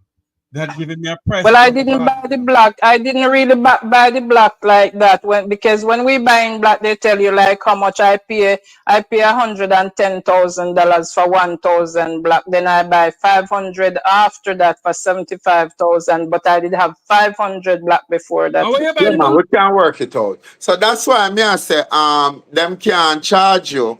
Anybody, let me tell you this. My father was a builder. God rest him soul. Cause if him never dead, him that for come down and come build up your house. And him would never take that from you, because my father tell me say the cost of the material and the cost of the workman must be a percentage of what the material costs. Most masons that I have worked with here in Kingston, them can't tell me, say them a charge me $4,000 dollar $4,000, $13,000 for lay 100 black. That's a madness. And even if you come with a laborer, which I understand, the laborer cost would be about $3,500 a day for the laborer. So just say that if it's him and a laborer. No, sir, you have to. Excuse me, just one moment. The laborers costing about like Hold on for me. Conrad, call me. Jeffrey, my name is blah blah blah. I can build that blah blah blah for the woman. Call me, sir, when I come off here. But let's see what we can do for help, right, Mr. Gale. Call me. As I said before, Luke, there is a hardware that has done work for me before in helping a lady in Sandals Love to Hurricane Beryl. So I can send her to that person on that hardware. Okay, Minister of Reconstruction. Here I know. So my dear, you don't worry yourself. Yes, just sir. pray, hope that we can do what we can do for you. We're not gonna promise Thank you you the whole very of much. downtown and parade. We're not gonna promise you Jamaica, Pegasus. I know. And Jeffrey, anybody in the chat wants to donate, let them call you and say, I would like to support this lady to rebuild her house. Pardon me? Thank you. Anybody in the chat would like to help, let them make a commitment here. I would like to help to help this lady. The Zelle and the Cash App is running right across the screen. So they want to help to assist her. Whenever money we get from you people, we send it down to her. We send it down to the hardware. You can send it to the hardware. Send it to the hardware. And they right up on here. That's right. Let the hardware man deal with the laborer them too. Don't make, when them have to deal with woman, them deal with woman them rushing at Jamaica. I will do that. The person I'm talking to, he will do that for me, because he also owns a black factory. And that's what I'm saying to you. You spend so much $1,000 for black, man. I think that's so much for black. I buy 1,000 one time for the first 1,000 I bought, it was for $110,000. Yes. And then I buy 500 after for 75. I think it was 70,000 or 75,000. I don't remember. You have to keep your receipt then, because some of them people have forgot in front of the price gouging place. Well, I do not have a receipt, because I lost everything in the house. Every single thing I lost in the house. I even have a black 650 gallon drum at the house. with water in there, and I can tell you that they steal the drum even before the hurricane come the night. But I Lord wasn't. Jesus. I can't come to that. Lord have his mercy. You know, tell you say, I know for him can't help you. And when you go there, because you know, pain and get nothing.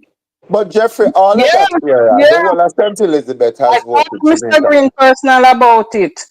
Look here, the whole of St. Elizabeth has only Jamaica Labour Party councillors and MP. It used to be the seat of Christopher Tufton. Now it is Floyd Green. It is more than sad, and this is what she's reiterating what I said to you earlier on. You hear she said, I work in election, then write down your name, and then can tell you how you vote. And when you go Definitely, there office, definitely. when you go there office, then take all sort of liberty with you. And you know who the liberty? Some fly by night, pitch by day, look a pissing tail girl. I'm boy to Definitely. Jeffrey. She look straight in, she look right in my face and say, nothing not there for you, nothing not there for you. Me tell you, say, we call you. But it a fishy teeth because she and her friends are crown is though. Yeah. Well, My darling. thank God he finally got rid of her. Jeffrey, let us work on this and show what we can do. The networking on this one sound good because it seems as if you have connection, I can do something, and the rest of the platform can. Let's help this sister get back on her feet. Thank you very much, indeed. sir. I want you when I come up here, my dear. So hold on, what you hear about me? Yes. I watch your program, Mr. Jeffrey. Yeah. I watch your program. Are you subscribe to the channel too? Yes, sir. Dear God, Luke, we got all over Luke.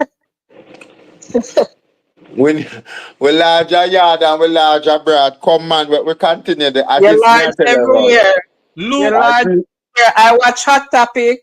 I watch Rattigan. I watch Mr. Isaac. I watch all the programs there. So Nothing don't pass me. Yeah. The song no, sir. Luke, you're larger and your name gone abroad. All right, you know. You got to be the next rising star in Jamaica, Jeffrey. But this is what we need to do. We need to take on one project at a time. We need to succeed at these one project. And this is how we're going to change Jamaica. It's not what we say, it's our action. And we are called to action now. Sister, we will not forget you this day, because we can't imagine for the last 5 months you're catching a people one room. Thank you very much, sir. And as I said before, ma'am, as I come off here. And then when we help you now, we're going to help one more somebody until we help as many St. Elizabethian as we can. Thank you. Thank you, sir. For those who are on the platform here, if you trust me enough and if you're willing to help, the Zelle and the Cash App is running across the screen. Please donate as much as you can to assist this lady. Let me hold on. Let me do this. Let me take this out of here and see if I can get it to go on the in the chat room. Hold on there. Let me take this from here. She needs help to buy some cement and to also get labor. I know somebody in the chat room said, Jeffrey, I will build that house and whatever. Let me see if we can get some help for her. Please and thanks. If we don't get any help, what you need to do is appeal to the people outside here. She's asking for help, and you know, she's willing for you all to send it through me. I want to send it to the hardware down there. Yes, sir. But Jeffrey, here's what is happening with that conversation. Why we think we need to work it out a little bit better. She spoke to the need to have the construction of the house done. Mm-hmm. But what it requires is that she's gonna need windows and doors and some finishing material, because that's just putting up the house. And unless she want it for hard, and she will go and lie down on the hard floor. But if we're gonna do it, let us say we can set her good. We have to set this a good fair. True. Thank True, you true. very much. Thank you very much. Thank you very, very much. Yeah, man. We are gonna do our best. We are gonna do our best by the help of God and your extended family member. Cause we can't imagine. So you're saying that it's not you alone in the community that is suffering from No, the no. rebuilding exercise. I have a younger sister. I have a younger sister. She lost her house as well. But some people, private people, there are private people come from Kingston and helping her build back her house. Her house built already. They deck it. They're now doing the rough, what they call it, flashing out and stuff like that. I want you to do something for me, darling. Yes, sir. I want you to take a video. Your part where you are. Yes, video sir. other people's houses that need help. Yes, sir. Video do something for me. Video your part where you are. Video your part where you have your cement and your stone and your block and your steel and whatever. All right. Send that Yes, to me sir. in one video. Then you're gonna go. Then you're gonna go around for me as far as you can go. Yes, sir. And video other people's houses that need help. Yes, sir. Because the government of Jamaica, let me make it clear. The government of Jamaica has gotten money that I know of to help the people of St. Elizabeth. But everything politics is involved in. Definitely. Yes, sir. So I want you to do that for me, my dear. And what we see what we can do to assist you and to make to make what is going on there public. Because there's an organization in the United States here. I don't remember the name of it. The last time I was on a Let's Connect conversation with the Jamaican ambassador to Washington. The person came on and said they have how much money they have to donate to the people of St. Elizabeth. So I want to know where all the money gone. So I'm glad you called me, my dear, and we're gonna do what we can. We're gonna do what we can. We're gonna see what we can do to assist you. I don't know if anybody gonna send anything. The Zelle and the Cash App is in the chat room. Jeffrey, anyone who can assist, they can assist. They can, send it to us. Yes, Lou. Jeffrey, I will go a step further. Just please put your name and a list of names together. WhatsApp it to Jeffrey, and I'm going to track your names down at the Ministry of Labour. I'm going to speak directly to the director and make sure that we know what is coming, because here's what is true.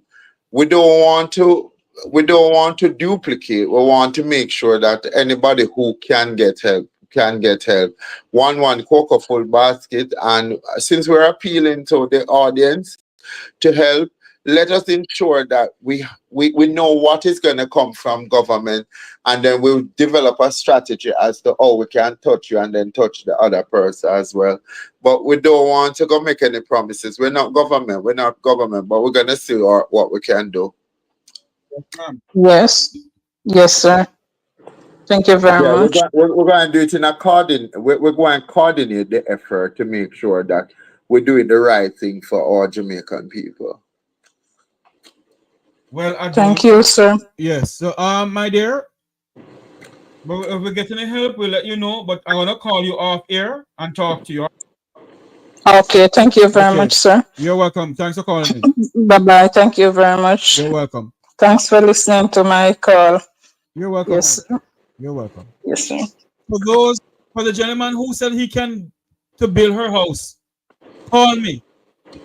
Call me, please. Thank you for calling me, my dear. Look, we gotta give off our commenting words on and depart from here, because it's now I've been on here for the call has come, the clarion call has come. Action, not a bag of words. We need to step up to the plate. If Jamaica is to be saved, it's left to our generation to do it. And we don't do it by just talking. We do it with a tremendous amount of love and respect and action. And that's what it will require. And we're not fair to look over one another's shoulder. We're going to do this from the right place. Yes. I want to say thanks to everyone who came on. Thanks to my good friend who came on from TikTok. Thanks to Christopher, who continue to watch this program, who continue to assist in the sense of who he can. I want to say thank you all very much for being a part of the program. Remember to like, share, and subscribe. Hit the super chat. Like, share, and subscribe. On behalf of producers, on behalf of Luke George Cook, human rights activists, who have always continued to come on the program. Met with our villain, rude, and arrogant co-host. Me nah kill myself over that. Me nah kill myself over them something. I love you too. All of you, I love you too. Jeffrey, thank you for having me. Walk good, Jeffrey, and let us do this together. Let us make this work. That's true, my friend. Thank you all very much. Thank you. Until you hear my voice again, may God bless you. May God continue to bless our island home, Jamaica, and let us see what we can do to assist this lady from St. Elizabeth who needs our help. She needs our help. Let's see what we can do to assist her. The Zelle is the Zelle is 954-529-8030. Cash App is the $ Make We Talk 345. Cash App is $ Make We Talk 345. All one word. That's the Cash App, okay? And the Zelle is 954-529-8131. Sorry, 8131. What am I talking about? 8131. So, you can see what you can do to assist. All right. Thank you all very much for watching. God bless, and may God continue to bless Jamaica land we love. Remember to like, share, and subscribe. Have a great afternoon, everyone.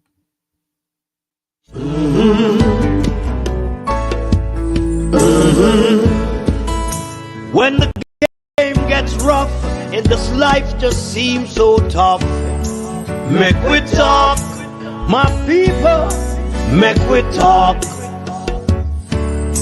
When this town becomes an ugly place, don't let it erase the smile from your face. Make we talk, people, make we talk.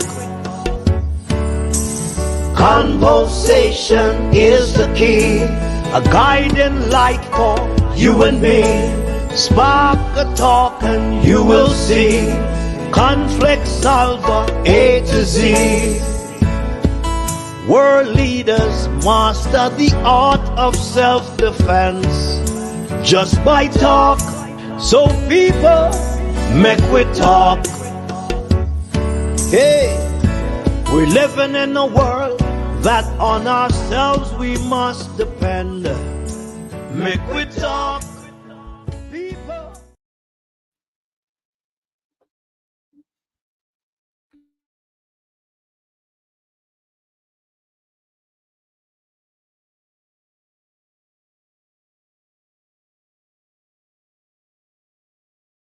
Unity is strength.